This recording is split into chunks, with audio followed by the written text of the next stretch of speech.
أعوذ بالله من الشيطان الرجيم. بسم الله الرحمن الرحيم.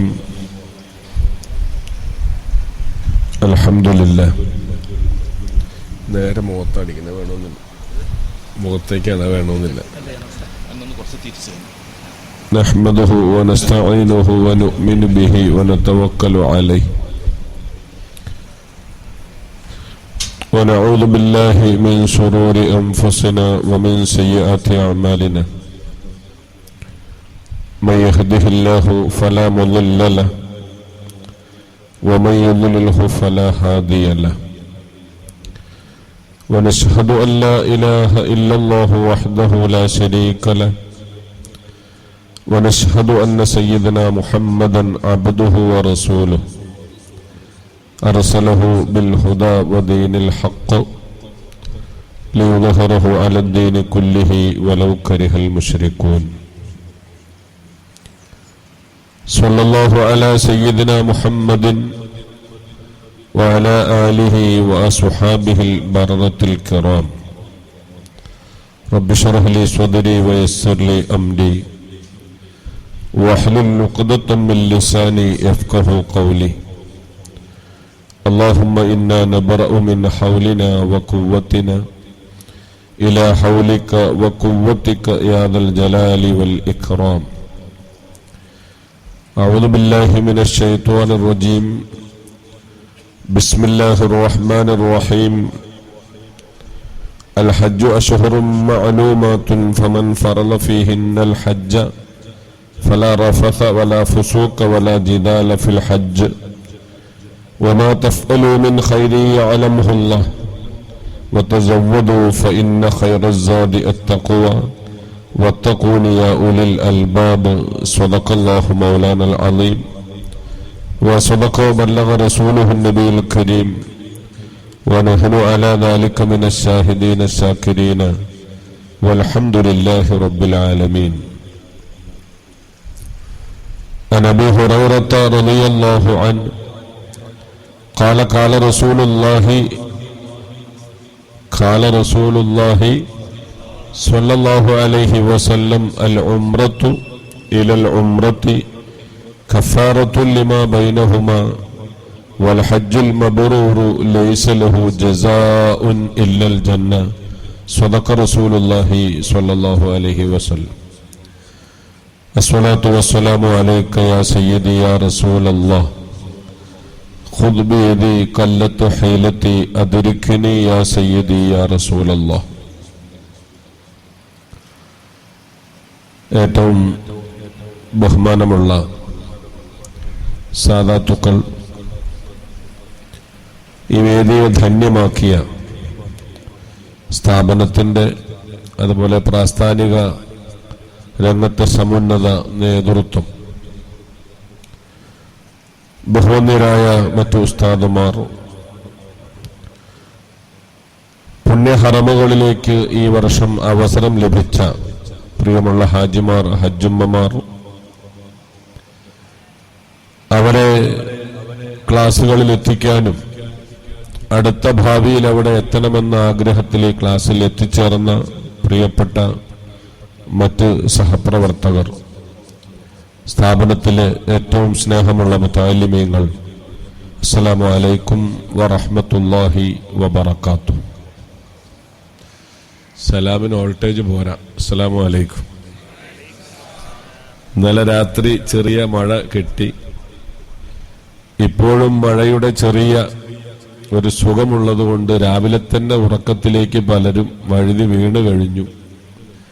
അത് പറ്റൂല.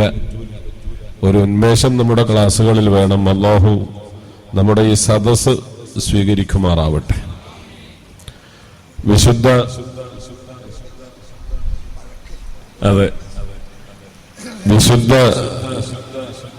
ഹജ്ജ്, ഉംറ, സിയാറ ഈ അമലുകൾക്കൊരുങ്ങിയ നമുക്കൊക്കെ ഇനി ഒരു തടസ്സം വരാതെ പടച്ച റബ്ബ് കാത്തുരക്ഷിക്കുമാറാവട്ടെ. പുണ്യസ്ഥലങ്ങളിലെത്തി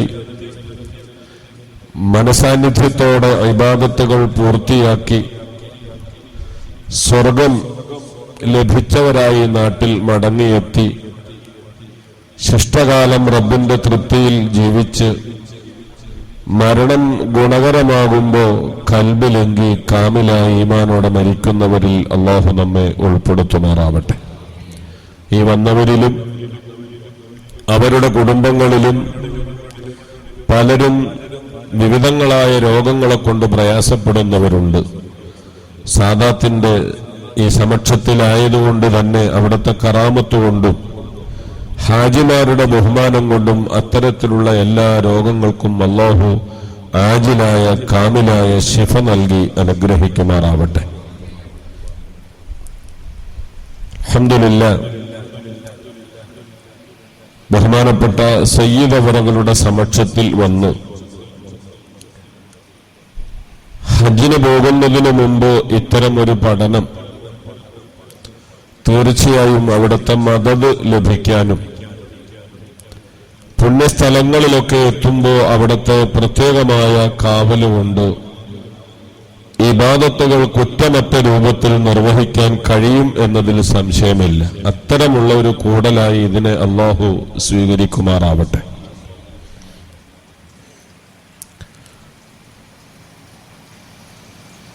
ഒരു മനുഷ്യന്റെ ജീവിതത്തിൽ ഏറ്റവും കൂടുതൽ എപ്പോഴും റബ്ബിനോട് ദുആ ചെയ്യുന്ന അതിവിശിഷ്ടമായ ഒരു ഇബാദത്താണ് ഹജ്ജ്, ഉംറ, സിയാറ എന്ന് പറയുന്നത്. സാമ്പത്തികമായി വലിയ കഴിവ് തന്നതുകൊണ്ട് പുണ്യഭൂമിയിലെത്താൻ കഴിഞ്ഞുകൊള്ളണം എന്നില്ല. എത്രയോ സമ്പന്നരായ ആളുകൾ വിശുദ്ധ ഹറമ് കാണാതെ മൺമറഞ്ഞവർ നമ്മുടെ ചുറ്റുപാടുകളിൽ ഉള്ളത് നമുക്കറിയാം. എത്രത്തോളം സൗദി അറേബ്യയിൽ ജോലിക്ക് പോയ ഒരാൾ വിശുദ്ധമായ കഅബ കാണാതെ മടങ്ങി വന്ന അനുഭവങ്ങൾ ഏറെയാണ് എന്ന് മാത്രമല്ല, ഇക്കഴിഞ്ഞ റമദാന് തൊട്ടു മുമ്പ് വിനീതനായ ഞാൻ ഉംറ യാത്രയിൽ എന്നോടൊപ്പം ഒരാളുണ്ട്. 16 കൊല്ലം അയാൾ സൗദിയിൽ ജോലി ചെയ്തിട്ടും അയാൾക്ക് അവിടെ വച്ച് ഹറമ് കാണാൻ പറ്റിയില്ല. അപ്പൊ സമ്പത്ത് കൊണ്ടോ വലിയ സൗകര്യങ്ങളെ കൊണ്ടൊന്നും ലഭ്യമാകുന്ന ഒന്നല്ല ഈ കർമ്മം. മറിച്ച് നാഥനായ റബ്ബ് അളവറ്റ അനുഗ്രഹം ചൊരിയുന്നവർക്ക് മാത്രം ലഭ്യമാകുന്ന ഒരു അവസരമാണ് അൽഹംദുലില്ലാഹ് നമുക്ക് അള്ളാഹു തന്നത്.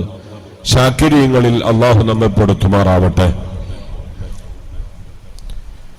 സ്വാഭാവികമായും ഈ ഇബാദത്തിന് നാം ഒരുങ്ങുമ്പോൾ കൃത്യമായ ഒരു രൂപവും ഭാവവും ഒക്കെ ക്രമീകരിക്കാതെ പുണ്യഭൂമിയിലേക്ക് യാത്ര തിരിച്ചാൽ കുറെ സമയവും സമ്പത്തും നഷ്ടപ്പെടുക എന്നതിനപ്പുറം പോയതിനേക്കാൾ ഹതഭാഗ്യവാന്മാരായി മടങ്ങുന്ന ഗതികേട് വരും. പടച്ചോൻ കാക്കുമാറാവട്ടെ. നമുക്കറിയാം, പലപ്പോഴും പല ആളുകളും ഈ ഹജ്ജ് ഉംറയൊക്കെ കഴിഞ്ഞു വരുമ്പോൾ നാട്ടിലുള്ള ചില ആളുകൾ പറയും, എന്തിനാണ് ഇയാൾ ആ പുണ്യഭൂമിയിൽ പോയത് എന്ന് പറഞ്ഞാൽ ഹജ്ജിന് പോകുമ്പോൾ ഉള്ള മാനസികാവസ്ഥയെക്കാളും പ്രവർത്തനങ്ങളെക്കാളും മോശമായ ഒരവസ്ഥയിലേക്ക് ഹജ്ജിന് ശേഷം അയാളുടെ ജീവിതം വഴിമാറിയത് കണ്ടിട്ട് മൂക്കത്ത് വിരൽ വയ്ക്കുന്ന പല ഹാജിമാരെയും നമ്മൾ കാണാറുണ്ട്. ഇതിന്റെ പ്രധാനപ്പെട്ട കാരണം എങ്ങോട്ടാണ് പോകുന്നത്, എന്തിനാണ് പോകുന്നത്, ഇതിന്റെ പ്രധാനപ്പെട്ട ലക്ഷ്യമെന്ത്, ഈ വക ചിന്തകളൊന്നുമില്ലാതെ അല്പം പണം കയ്യിൽ കിട്ടി, അപേക്ഷ കൊടുത്തു, ഗവൺമെന്റ് സ്വീകരിച്ചു, സമയത്ത് പോയി മടങ്ങി വന്നു എന്നതിനപ്പുറം ഇതിന്റെ അകത്തളങ്ങളിലേക്ക് ഇറങ്ങിച്ചെല്ലാനോ അതിനെ മനസ്സിലാക്കാനോ അയാൾ തയ്യാറായിട്ടില്ല എന്നതാണ്. നമ്മിൽപ്പെട്ട ഒരാളെയും ആ ഗണത്തിൽ പെടാതെ പടച്ചോൻ കാക്കുമാറാവട്ടെ. പ്രിയമുള്ളവരെ, നമുക്കറിയാം 5 നേരം ഒരാൾ നിസ്കരിക്കുന്നു. നിസ്കരിക്കാൻ എന്താ ആവശ്യമുള്ളത്? ഇത് മുഖത്തേക്ക് തന്നെ വീണ്ടും വരുന്നുണ്ട്. എനിക്ക് തീരെ കാറ്റ് വേണമെന്നില്ല, നിങ്ങളെ വിളിച്ചാൽ മതി.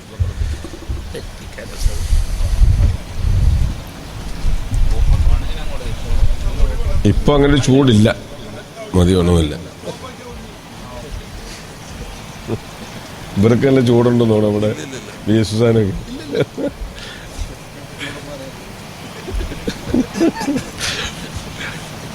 നിസ്കാരത്തിന് എന്തു മതി? സദസ്സൊന്ന് പ്രതികരിച്ചാൽ തെറ്റില്ല. ഇത് വയലു പറയാൻ വന്നതല്ല. ഞാൻ വയലാണെങ്കിൽ ഞാൻ ഇങ്ങനെ പറയുക, നിങ്ങൾ കേൾക്കുക, ചരിത്രമൊക്കെ പറയുമ്പോൾ കരയുക, ഇങ്ങനെ എഴുന്നേറ്റ് പോയാൽ മതി. ഇത് മണിക്കൂറുകൾ നാം തമ്മിൽ ഒരു ഗുരു ശിഷ്യ ബന്ധം. ഞാൻ പറയുന്നതിൽ നിങ്ങൾ ഇടപെടുക, പ്രതികരിക്കുക. ഇതാകുമ്പോഴാണ് എന്തെങ്കിലുമൊക്കെ കേട്ടത് നമുക്ക് ഉൾക്കൊള്ളാൻ പറ്റുക. നിങ്ങളുടെ കൈകളിലേക്ക് നോക്കുമ്പോൾ ക്ലാസ്സിന് വന്നതിന്റെ ഒരടയാളവും ഇല്ല. മനസ്സിലായില്ല? മനസ്സിലായോ? എന്താ പറഞ്ഞ്? ഒരടയാളവും ഇല്ല എന്ന് പറഞ്ഞാല് ഞാൻ പറഞ്ഞു, സ്വാഭാവികമായും ഹജ്ജിന്റെ ആപ്ലിക്കേഷൻ കൊടുത്തത് മുതൽ ക്ലാസുകൾ പലതും പങ്കെടുത്തു. ചോദിച്ചാൽ കൃത്യമായൊരു മറുപടി ആർക്കും പറയാൻ പറ്റില്ല. കാരണം ഇത് തന്നെ ക്ലാസ്. പോയിരിക്കുക, നല്ല ക്ഷണം സ്വീകരിച്ചു വരുമ്പോൾ ഭക്ഷണം കഴിക്കുക, ദ്വാരക്കുക, പോവുക എന്നതിനപ്പുറം പ്രധാനപ്പെട്ട കാര്യങ്ങൾ പോലും നോട്ട് ചെയ്യുന്ന ക്രമീകരണത്തിലല്ല കാണുന്നത്. ഇൻഷാ അല്ലാഹ് സംഘാടകർ നിങ്ങളുടെ കൈകളിൽ പേപ്പർ തരും എന്നാണ് എന്റെ പ്രതീക്ഷ. അങ്ങനെയെങ്കിൽ വളരെ അത്യാവശ്യമായതൊക്കെ നിങ്ങൾ കുറിച്ചെടുക്കുകയും വേണം. പ്രത്യേകിച്ച് ഗവൺമെന്റിൽ പോകുന്നവരൊക്കെ ഒന്ന് കൈമുന്തിച്ച്. അൽഹംദുലില്ലാഹ്, എല്ലാം ഗവൺമെന്റ്. അൽഹംദുലില്ലാഹ്, അല്ലാഹു ബർക്കത്ത് ചെയ്യട്ടെ. നല്ല ഒരു ശ്രമമില്ലെങ്കിൽ വളരെ പ്രയാസമാണ്. പ്രയാസം എന്ന് വെച്ചാൽ അങ്ങനെയല്ല, യാത്രയൊക്കെ സുഖമായിരിക്കാം, താമസവും സുഖമാവാം. കൃത്യമായ ഒരു ഉറപ്പില്ലാതെ പോയാൽ നല്ലൊരു ശതമാനം ഹറമിൽ കിട്ടിക്കൊള്ളണം എന്നില്ല.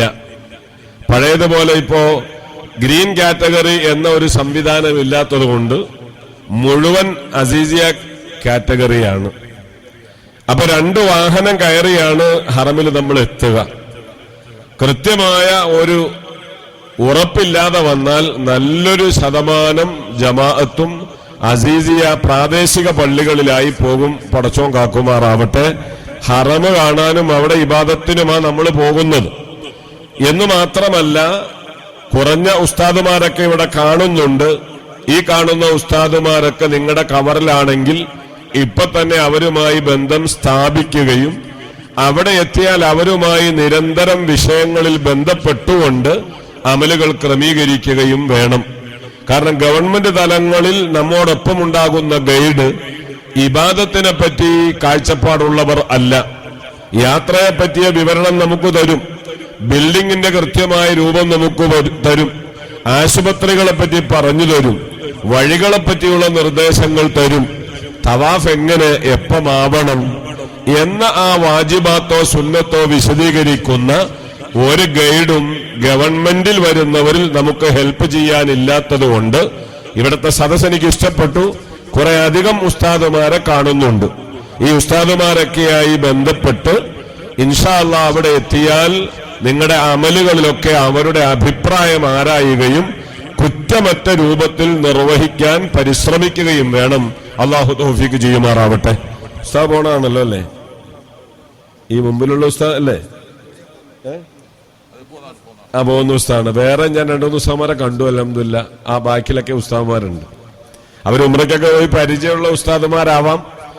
ഇനി അല്ലെങ്കിൽ പോലും കിതാബുകളിൽ കഴിവുള്ളവർ ആയതുകൊണ്ട് തന്നെ നിങ്ങൾക്ക് അഭിപ്രായം അവരോട് ചോദിക്കാനും പറ്റും. ഇനിയിപ്പോ എത്ര കിതാബ് ഓതിയാലും എത്ര കാഴ്ചപ്പാടുണ്ടെങ്കിലും ആ കാഴ്ചപ്പാടുകളൊക്കെ അവിടെ ചെല്ലുമ്പോൾ പതറുന്ന അനുഭവങ്ങളുമുണ്ട്. നമുക്കറിയാം, സ്വഹാബികളിൽ പലരെയും കണ്ട മദ്ഹബിന്റെ ഇമാമാണ് ഇമാം അബൂ ഹനീഫ റഹ്മത്തുള്ളാഹി അലൈഹി. നമുക്കറിയാം, വലിയ പണ്ഡിതനാണ്. ഇമാം അബൂ ഹനീഫ തങ്ങൾ പറഞ്ഞു, ചില മസ്അലകൾ ഞാൻ പഠിച്ചത് ഒരു ബാർബറിൽ നിന്നാണ്. മുടി കളയുന്ന ആൾക്കാണല്ലോ ബാർബർ എന്ന് പറയല്.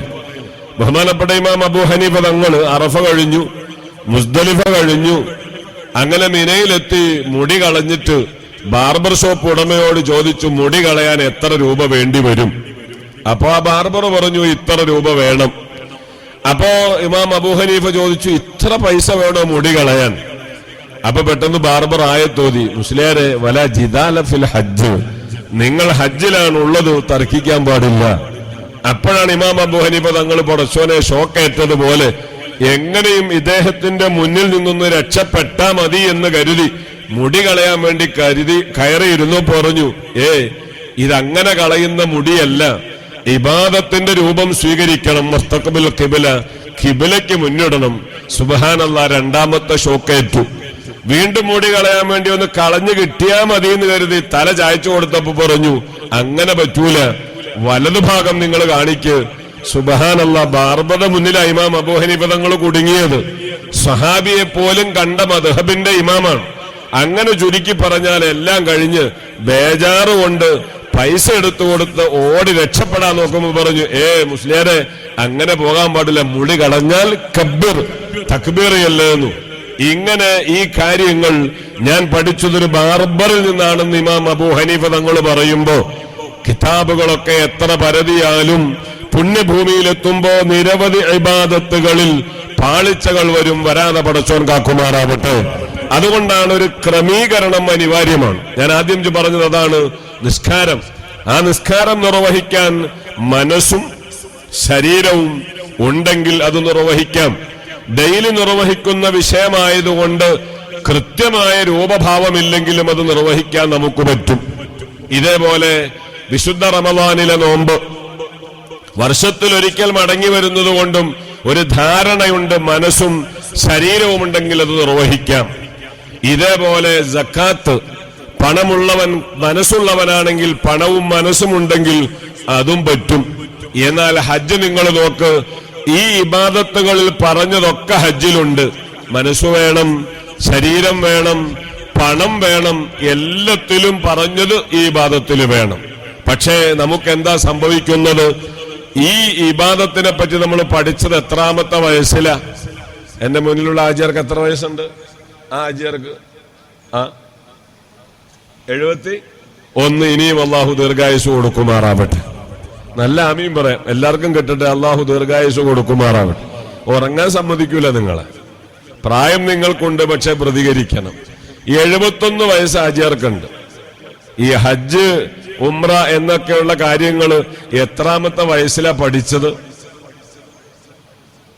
ഒരു 10ാമത്തെ വയസ്സിലൊക്കെയാണ് അല്ലെ, ചെറുപ്പത്തില്, അല്ലെങ്കിൽ ഒരു 11ലൊക്കെ ആവാം.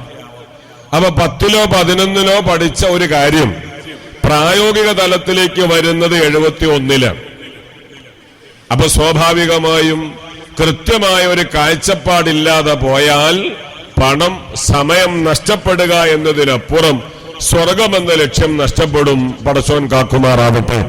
അതുകൊണ്ട് തന്നെ ഇമാം നവവി റളിയല്ലാഹു അൻഹു ഹജ്ജ് ഉംറയുടെ പഠന രംഗത്ത് ശാഫി ഫിഖ് പരിശോധിക്കുമ്പോ ഏറ്റവും പ്രബലമായ ഗ്രന്ഥം രചിച്ച മഹാനാണ് ബഹുമാനപ്പെട്ട ഇമാം നവവി റഹിമഹുല്ലാഹ്. ആ ഇമാം നവവി റഹിമഹുല്ലാഹ് തങ്ങളുടെ ഈലാഹ് ഹജ്ജ് രംഗത്തെ വലിയ ഒരു ഗൈഡാണ്.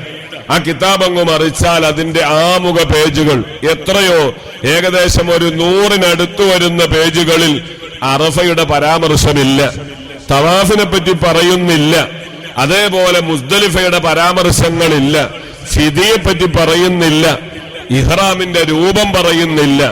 ഓരോ ആളുകളും ഈ ആരാധനയ്ക്ക് പ്രാപ്തരാവാൻ പര്യാപ്തമായ ക്രമീകരണങ്ങൾ നാട്ടിൽ വെച്ച് ചെയ്തു തീർക്കേണ്ടതിന്റെ വിശാലമായൊരു പഠനമാണ് ഇമാം നവവി ഈലാഹിന്റെ ആമുഖത്തിൽ കൊണ്ടുവരുന്നത്. പലപ്പോഴും ഈ ആമുഖ പഠനങ്ങളിൽ ഒന്നും ബന്ധപ്പെടാതെ ഡേറ്റ് കിട്ടിയാൽ ലഗേജ് കെട്ടി വലിയ സന്തോഷത്തോടെ പോകുന്നു, മടങ്ങി വരുന്നു. അയാൾ വിദായിന്റെ തവാഫ് ചെയ്യുമ്പോൾ മലക്കുകൾ ചോദിക്കുമത്രേ, നീ എന്തിനിങ്ങോട്ട് വന്നു? നീ വന്നതിനേക്കാൾ മോശമായി മടങ്ങൂ എന്ന് പറയുന്ന ചിലരുണ്ട്. ആ ഗണത്തിൽ പെടാതെ പടച്ചോൻ കാക്കുമാറാവട്ടെ. ഏതാണെങ്കിലും ഇന്ന് ആ ആമുഖം ഞാൻ കൂടുതൽ പറയാൻ ഉദ്ദേശിക്കുന്നില്ല. കാരണം പലപ്പോഴും ഹജ്ജിന്റെ ക്ലാസുകളിൽ ആമുഖവും മറ്റുമൊക്കെയായി നീണ്ടുപോകുന്നത് കൊണ്ട് ഹജ്ജുമായി ബന്ധപ്പെട്ട ചർച്ചകൾ പരിമിതമാകുന്നു എന്നതുകൊണ്ട് ഞാൻ ആമുഖങ്ങളിലേക്കൊന്നും ഇന്ന് പോകാതെ വിഷയത്തിലേക്ക് മാത്രം അല്പം കടന്ന് ഇൻഷാ അല്ലാഹ് അവസാനിപ്പിക്കാം. സമയം എപ്പോഴാണ് ഉസ്താദേ നമ്മൾ തീർക്കണത്? എന്റെ ട്രെയിനിന്റെ ടിക്കറ്റ് മാറിയെടുത്തോണ്ട് അത് ശരിയായിട്ടുമില്ല. ഇന്ന് മൂപ്പരെ കിട്ടിയതല്ല റാഹത്തായി. രാവിലെ വന്നപ്പോ ഞാനൊന്ന് അറിയാതെ ടിക്കറ്റ് കാണിച്ചതാ. ഇന്നലെ മൂപ്പര് എനിക്ക് കൺഫേം ടിക്കറ്റ് ഇട്ട് തരുകയും ചെയ്തു. വളരെ സന്തോഷത്തിൽ വന്ന് ഉസ്താദിനെ കിട്ടിയപ്പോ ടിക്കറ്റ് നോക്കുമ്പോഴത്തേക്ക് അത് സുബഹിക്ക് പോയ ട്രെയിനിന്റെ ടിക്കറ്റാണ്. ഇനി മഗ്‌രിബിന് വേറെ ടിക്കറ്റ് എടുക്കണം. തങ്ങൾ ഇൻഷാ അല്ലാഹ് പരിശ്രമിക്കുന്നുണ്ട്. കാരണം ലോങ് യാത്ര ഇപ്പൊ ടിക്കറ്റ് കിട്ടാനുമില്ല. ഏതാണെങ്കിലും അള്ളാഹു എല്ലാ യാത്രയും സന്തോഷത്തിലാക്കി തരുമാറാവട്ടെ. അപ്പൊ ആമുഖങ്ങളിലേക്കൊന്നും ഞാൻ കൂടുതൽ പോകുന്നില്ല. ആമുഖങ്ങളൊക്കെ പലപ്പോഴും പല ക്ലാസ്സുകളിലും യഥേഷ്ടം ഒരുപക്ഷെ നിങ്ങൾ കേട്ടിരിക്കും, കുറഞ്ഞ് ഞാൻ പറയുകയും ചെയ്തിട്ടുണ്ട്. അപ്പൊ അതുകൊണ്ട് ഇൻഷാ അല്ലാഹ് അതിലേക്ക് അങ്ങനെ കാര്യമായി ഒന്നും കടക്കുന്നില്ല. ഏതാണെങ്കിലും ഗവൺമെന്റ് ഹാജിമാരാകുന്ന നിങ്ങളൊക്കെ, ഞാനും ഇൻഷാ അല്ലാഹ് ഹജ്ജ് യാത്രയിലുണ്ടത് പ്രൈവറ്റ് ഗ്രൂപ്പിലാണ്. നിങ്ങളൊക്കെ ദുആ ചെയ്യുക. മെയ് 15 ഏകദേശം ഡേറ്റ് കൺഫേം ആണ്. യാത്രയൊക്കെ അള്ളാഹു എല്ലാവർക്കും എളുപ്പത്തിലാക്കി തെരുമാറാവട്ടെ. അവിടെ വന്ന് കണ്ടുമുട്ടാനും ആശയങ്ങൾ പരസ്പരം കൈമാറാനും ഒക്കെ അള്ളാഹു തൗഫീഖ് തെരുമാറാവട്ടെ. അൽഹംദുലില്ലാഹ് നമ്മളിതൊക്കെ ബഹുമാനപ്പെട്ട ഇവിടെ ഫൈസി ഉസ്താദൊക്കെ SOS-ന്റെ സംസ്ഥാന കമ്മിറ്റിയിലൊക്കെ ഉള്ളപ്പോ അക്കാലത്ത് അവരുടെയൊക്കെ കൂട്ടത്തിൽ പോകുമ്പോ കിട്ടിയ ചെറിയ ചെറിയ അറിവുകളാണ് ഇൻഷാ അല്ലാഹ് നിങ്ങളുമായി പങ്കുവയ്ക്കുന്നത്. നമ്മുടെ നേതൃത്വത്തിനൊക്കെ അള്ളാഹു ആഫിയത്തുള്ള ദീർഘായുസ് പ്രദാനം ചെയ്യുമാറാവട്ടെ. അപ്പൊ പറഞ്ഞു വന്നതിന്റെ ആമുഖങ്ങളിലേക്ക് ഒന്നും പോകുന്നില്ല. പല ആമുഖങ്ങളുമുണ്ട്. ഒറ്റ കാര്യം മാത്രം പറയുന്നു, ആമുഖങ്ങളിൽ പ്രധാനപ്പെട്ട ഒരു കാര്യം എപ്പോഴും നമ്മുടെ ജീവിതത്തിൽ വേണം. ഏതാണ് വേണമെന്ന് പറയുന്നത്? പല കാര്യങ്ങളിൽ ഒരു കാര്യം അത്തൗബത്തുൻ നസൂഹ്, അത് മുറുകെ പിടിക്കുക. ചെറിയ പ്രായം മുതൽ ഈ പോകുന്ന പ്രായം വരെ നമ്മൾ പരിശോധിച്ചു നോക്കുമ്പോൾ നിരവധിയായ മോശത്തരങ്ങളിലൊക്കെ സഞ്ചരിച്ചവർ നമ്മുടെ കൂട്ടത്തിലുണ്ട്. ആ മനസ്സോടുകൂടെ ഒരിക്കലും കഅബയിലേക്ക് പോകാതെ തഹജ്ജുദിന് എഴുന്നേൽക്കുമ്പോ കഅബ കാണാൻ അവസരം തന്ന റബ്ബിന് ശുക്ർ ചെയ്തുകൊണ്ട് ഒരിറ്റ് കണ്ണുനീരെങ്കിലും മുസല്ലയിൽ വീഴുന്ന ഒരു ജീവിതം ഇനി അങ്ങോട്ട് നമുക്ക് വേണം. അള്ളാഹു തരുമാറാവട്ടെ. ഇത്ര ആളുകളാണ് കഅബ കാണാതെ മരിച്ചില്ലേ, നമുക്ക് അള്ളാഹു തന്നു. നേരത്തെ ഞാൻ ഇങ്ങോട്ട് കയറി വരുമ്പോ ഉസ്താദ് ഓതിയത് മൻ ഹജ്ജ ഫലം യർഫുസ് വലം യഫ്സുഖ് കയൗമ വലദത്തുഹു ഉമ്മു, ആ ഹദീസാണ് ഓതിയത്. ഒരാൾ ഹജ്ജിന് പോയി ആവശ്യമില്ലാത്തതൊന്നും വരാതെ പ്രവർത്തനങ്ങൾ മുഴുവനും ക്രമീകരിച്ചാണ് മടക്കമെങ്കിൽ ഉമ്മ കുട്ടിയെ പ്രസവിക്കുമ്പോ 2 കൈകൾ ഇങ്ങനെ ചുരുട്ടിപ്പിടിച്ച് വളരെ നിർമ്മലമായ ഹൃദയത്തോടെയാണ് വരുന്നതെങ്കിൽ ഈ പരിശുദ്ധിയിൽ മടങ്ങി വരാൻ കഴിയുമെന്ന് സയ്യിദുനാ മുഹമ്മദുർ റസൂലുള്ളാഹി പഠിപ്പിച്ചത്. പടച്ചോനെ, ഞങ്ങളുടെ ഹാജിമാരെ ഒക്കെ ആ ഗണത്തിൽ നീ പെടുത്തണേ അല്ലാഹ്. അങ്ങനെ മടങ്ങാൻ നമുക്ക് കഴിയണം. വിദാഇന്റെ തവാഫ് ചെയ്യുമ്പോ കഅബയോട് വിട പറയുമ്പോ ഇർജിഉ മഗ്ഫൂറാ, മോനെ മോളെ പ്രായമേറെയുണ്ട്, ക്ഷീണിതനായിട്ടാണ് വന്നതെങ്കിലും കഅബ സ്വീകരിച്ചിട്ടുണ്ട്, പാപങ്ങളൊക്കെ പുറത്തു മടങ്ങിക്കോളൂ എന്ന് മലക്കുകൾ തലോടുന്നവരായി ഇൻഷാ അല്ലാഹ് നമുക്കൊക്കെ മടങ്ങി വരണം. ഹജ്ജിന്റെ ഒക്കെ ഒരു പ്രത്യേകത മറ്റു അമലുകളെ പോലെയല്ല. മരിച്ചു ഇനി പാരത്രിക ലോകത്തേക്ക് ചെന്നിട്ട് സ്വീകരിച്ചോ എന്ന് കാത്തിരിക്കേണ്ടതില്ല. ഇമാം നബവി തങ്ങൾ പറഞ്ഞില്ലേ, മബ്റൂറായ ഹജ്ജ് എന്ന് പറഞ്ഞാൽ അതിന്റെ തെളിവ് തന്നെ നാട്ടിൽ നിന്ന് പോകുമ്പോ അള്ളാഹ് തൃപ്തിപ്പെടാത്ത ഏതൊക്കെ മേഖലകളിലാണോ സഞ്ചരിച്ചത് ആ യാത്രാ പദങ്ങളോട് മുഴുവനും രാജിയാകുന്ന ജീവിതം ഹജ്ജ് കഴിഞ്ഞുണ്ടെങ്കിൽ സ്വീകരിച്ചതിന്റെ ഒരു അടയാളമാണ്. ആ ഗണത്തിൽ അള്ളാഹു നമ്മളെ പെടുത്തുമാറാവട്ടെ. അതുകൊണ്ട് നസൂഹായ തൗബ, നിസ്കാരം കളായവരുണ്ട്, ഓരോ വഖത്തിലും കളാ വീട്ടുക. ജനങ്ങളുമായി പല പ്രയാസങ്ങളുള്ളവരുണ്ട്. ഈഗോ മാറ്റിവെച്ചിട്ട് പരസ്പരം പറഞ്ഞു പൊരുത്തപ്പെടിക്കേണ്ടതും കൊടുക്കേണ്ടതുമൊക്കെ കൊടുത്തും പൊരുത്തപ്പെടിച്ചു വേണം പോകാൻ. ആരോടും കറകൾ ഉണ്ടാവരുത്, ആരോടും വിദ്വേഷമുണ്ടാവരുത്. തെളിഞ്ഞ മനസ്സോടെ ഞാനൊന്ന് താഴ്ന്നു പോയാൽ എന്താകുമെന്ന് ചിന്തിക്കണ്ട. സലാസുൻ മൻ കുന്ന ഫീഹി ഹസബഹുല്ലാഹു ഹിസാബൻ യസീറ. 3 ഗുണങ്ങൾ ഒരാളിൽ ഉണ്ടെങ്കിൽ വിചാരണ എളുപ്പമായി റഹ്മത്തിന്റെ മലക്കുകൾ സ്വർഗത്തിലേക്ക് കൂട്ടിക്കൊണ്ടു പോകുമെന്നാണ്. അതിൽ പ്രധാനപ്പെട്ട ഒരു ഗുണം, മറ്റുള്ളവരോട് എന്തെങ്കിലുമൊക്കെ പ്രയാസങ്ങൾ തോന്നിയാൽ യാതൊരു പ്രയാസവുമില്ലാതെ വിട്ടുകൊടുക്കുക എന്ന തെളിഞ്ഞ മനസ്സ് അള്ളാഹു നമുക്ക് തരുമാറാവട്ടെ. അപ്പൊ ആരോടെങ്കിലൊക്കെ എന്തെങ്കിലുമൊക്കെ പ്രയാസങ്ങൾ ഉണ്ടെങ്കിൽ പറഞ്ഞു പൊരുത്തപ്പെടിച്ച് കൊടുക്കേണ്ടത് കൊടുത്ത്, പ്രത്യേകിച്ച് കുടുംബ ബന്ധങ്ങളൊക്കെയായി ആരെങ്കിലും മാറി നിൽക്കുന്നുണ്ടെങ്കിൽ അത് മാറിയേ പറ്റൂ, അവരുമായി ഇണങ്ങിയേ പറ്റൂ, ആ കുടുംബ ബന്ധങ്ങളുമായി യോജിച്ചേ പറ്റൂ. അങ്ങനെ എല്ലാം ശരിയായ രൂപത്തിലാവണം. ഇൻഷാ അല്ലാഹ് നമ്മൾ യാത്ര പുറപ്പെടാൻ വേണ്ടി ഒരുങ്ങേണ്ടത്. ചുരുക്കി പറഞ്ഞാൽ പോകുന്ന നമ്മളെല്ലാവരും ഇവിടുന്ന് 3 എംബാർക്കേഷൻ പോയിന്റ് ആണല്ലോ നമുക്കുള്ളത്. കണ്ണൂര്, കോഴിക്കോട്, അതുപോലെ നെടുമ്പാശ്ശേരി. ഈ ഇരിക്കുന്ന ആളുകളൊക്കെ കോഴിക്കോടിന്റെ പരിധിയിൽ വരുന്നവരാവാം, കണ്ണൂരും ഉണ്ടാവും. അപ്പൊ കണ്ണൂർ അൽഹംദുലില്ലാ ഇപ്പൊ ഇവിടെ കണ്ണൂരിന്റെ പരിധിയിൽ വരുന്നവരാവാം. അപ്പൊ നമ്മളെ സംബന്ധിച്ചിടത്തോളം നമ്മൾ ഇവിടുന്ന് വളരെ നേരത്തെയാണ് പോകുന്നത്. ഇത്തവണ പോകുന്ന ആളുകളൊക്കെ മക്കയിലേക്കാണ് പോകുന്നത്. മുമ്പ് മദീനയിൽ പോയി അവിടെ നിന്നാണ് ദുൽഹുലൈഫയിൽ നിന്ന് ഇഹ്റാം ചെയ്ത് ഉംറയ്ക്ക് വേണ്ടി ഇഹ്റാം ചെയ്ത് മക്കയിലേക്ക് ഗവൺമെന്റ് ഹാജിമാർ വരാറുണ്ടായിരുന്നത്. ഇപ്പൊ അങ്ങനെയല്ല, നേരിട്ട് ഇവിടെ നിന്ന് എല്ലാവരും ഇഹ്റാം ചെയ്തുകൊണ്ടാണ് ഇൻഷാ അല്ലാഹ് പരിശുദ്ധമായ മക്ക ഹറമിലേക്ക് പോകുന്നത്. അള്ളാഹു തൗഫീഖ് ചെയ്യുമാറാവട്ടെ. നല്ലോണം ദ്വാരക്കണം. ഇത്തവണ എന്റെ കയ്യിൽ എന്നോടൊപ്പം വരാൻ പാസ്പോർട്ട് ലഭിച്ച ഒരു ഹജ്ജുമ്മ പെട്ടെന്നാണ് ഒരു ശരീര അസ്വസ്ഥത വന്നു. ചെന്നു നോക്കി, ക്യാൻസർ സ്ഥിരീകരിച്ചു. യാത്ര മുടങ്ങി. പടച്ചോനെ, ഹജ്ജിന്റെ പ്രതിഫലം അവർക്ക് നീ കൊടുക്കണേ അല്ലാഹ്. എത്രയൊക്കെ ഒരുങ്ങിയാലും റബ്ബ് പ്രത്യേകമായ കടാക്ഷം തരാതെ അങ്ങോട്ട് എത്തിപ്പെടാൻ പറ്റൂല. ആ ഹജ്ജുമ്മ കരയുകയാണ്. ക്യാൻസർ സ്ഥിരീകരിച്ചു, റേഡിയേഷനും കീമോ സ്റ്റാർട്ട് ചെയ്തതുകൊണ്ട് ശരീരം ദുർബലപ്പെട്ടു. ഇത്തവണ യാത്രയ്ക്ക് കഴിയൂല. ഇതാണ് ഇതിന്റെ ഒരു സ്വഭാവം. എന്തൊക്കെ നമ്മൾ ഒരുങ്ങിയാലും പടച്ചോൻ അവിടെ നമ്മൾ നല്ല ഇതില്ലാതെ അങ്ങോട്ട് എത്തിപ്പെടൂല. അപ്പൊ പ്രിയമുള്ളവരെ, നമ്മളൊക്കെ പോകുന്നത്, ഗവൺമെന്റ് ഹാജിമാരൊക്കെ ഇവിടെ നിന്ന് പോകുന്നത് മിക്കവാറും കണ്ണൂർ എയർപോർട്ടിൽ നിന്നാവാം, കർണാടകയിലുള്ളവർ ഒരുപക്ഷെ ആ പരിസരത്തു നിന്നും ആവാം. ഏതുമാവട്ടെ, നമ്മളിപ്പോ ആദ്യമായി പോകുന്നത് ഉംറ നിർവഹിക്കാനുള്ള നിയ്യത്തിലാണ്. അതൊക്കെ വിശദീകരിച്ചാൽ ഈ ളുഹർ കൊണ്ട് തീരുന്ന ഒരു ക്രമീകരണം വരൂല. അത് വളരെ ഏറെ വിശദീകരിച്ചു പറയാനുണ്ട്. വളരെ ഹ്രസ്വമായി മാത്രം ചില കാര്യങ്ങൾ പറഞ്ഞു നമുക്ക് ഇൻഷാ അല്ലാഹ് ഹജ്ജിലേക്ക് കടക്കാം. പോകുമ്പോ ചില കാര്യങ്ങൾ അറിഞ്ഞിരിക്കൽ അനിവാര്യമായതുകൊണ്ട് അതാണ് ഞാൻ പറഞ്ഞത്. നിങ്ങളൊന്ന് നോട്ട് ചെയ്യാൻ നിങ്ങളുടെ കൈകളിൽ ചെറിയൊരു പേപ്പർ ഉണ്ടാവൽ നല്ലതാണ്. നമ്മുടെ സംഘാടകരായ ആളുകൾ ചെറിയ പേപ്പർ കൊടുക്കൂലേ? ഓ ഇൻഷാ അല്ലാഹ്.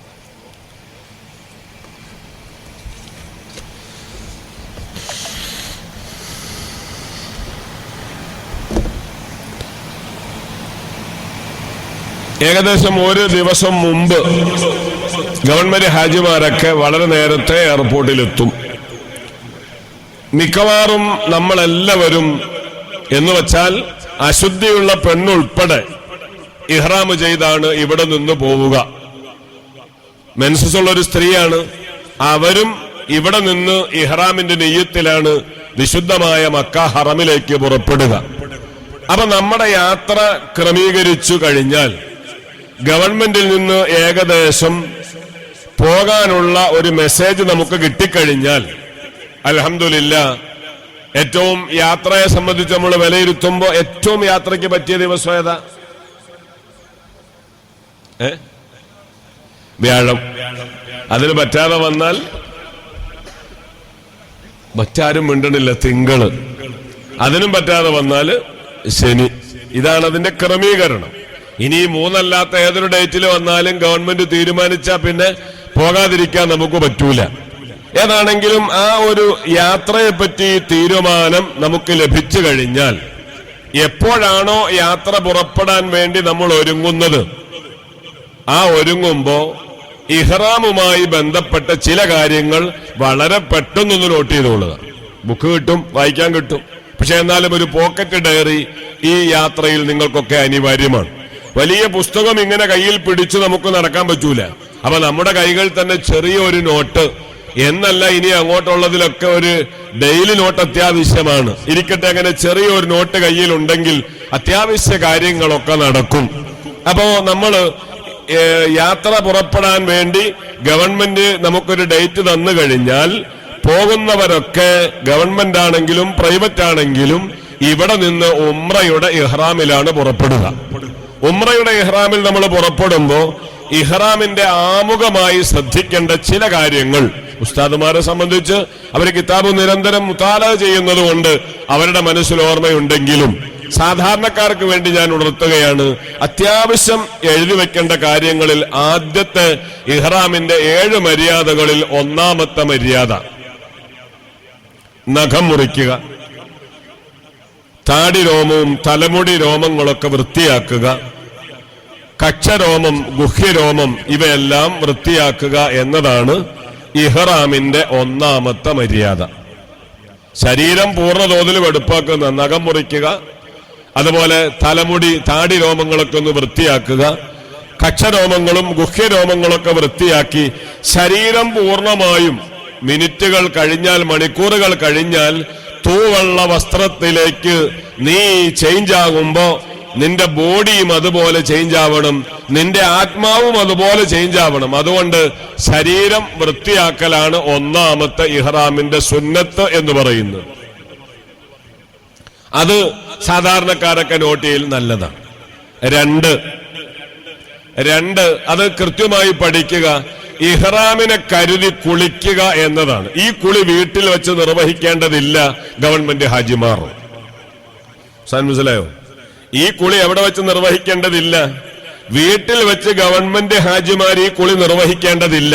പിന്നെയോ എയർപോർട്ടിൽ അവർക്ക് യഥേഷ്ടം സമയം കിട്ടുന്നതുകൊണ്ട് എയർപോർട്ടിൽ എത്തിയതിനു ശേഷം ഇഹ്റാമിന്റെ സുന്നത്തായ കുളി നിർവഹിച്ചാൽ മതിയാകും. അപ്പൊ ഗവൺമെന്റ് ഹാജിമാരൊക്കെ ഈ കുളി നിർവഹിക്കുന്നത് എയർപോർട്ടിന്റെ പരിസരത്തുള്ള ഹജ്ജ് ക്യാമ്പിൽ വെച്ചാണ്.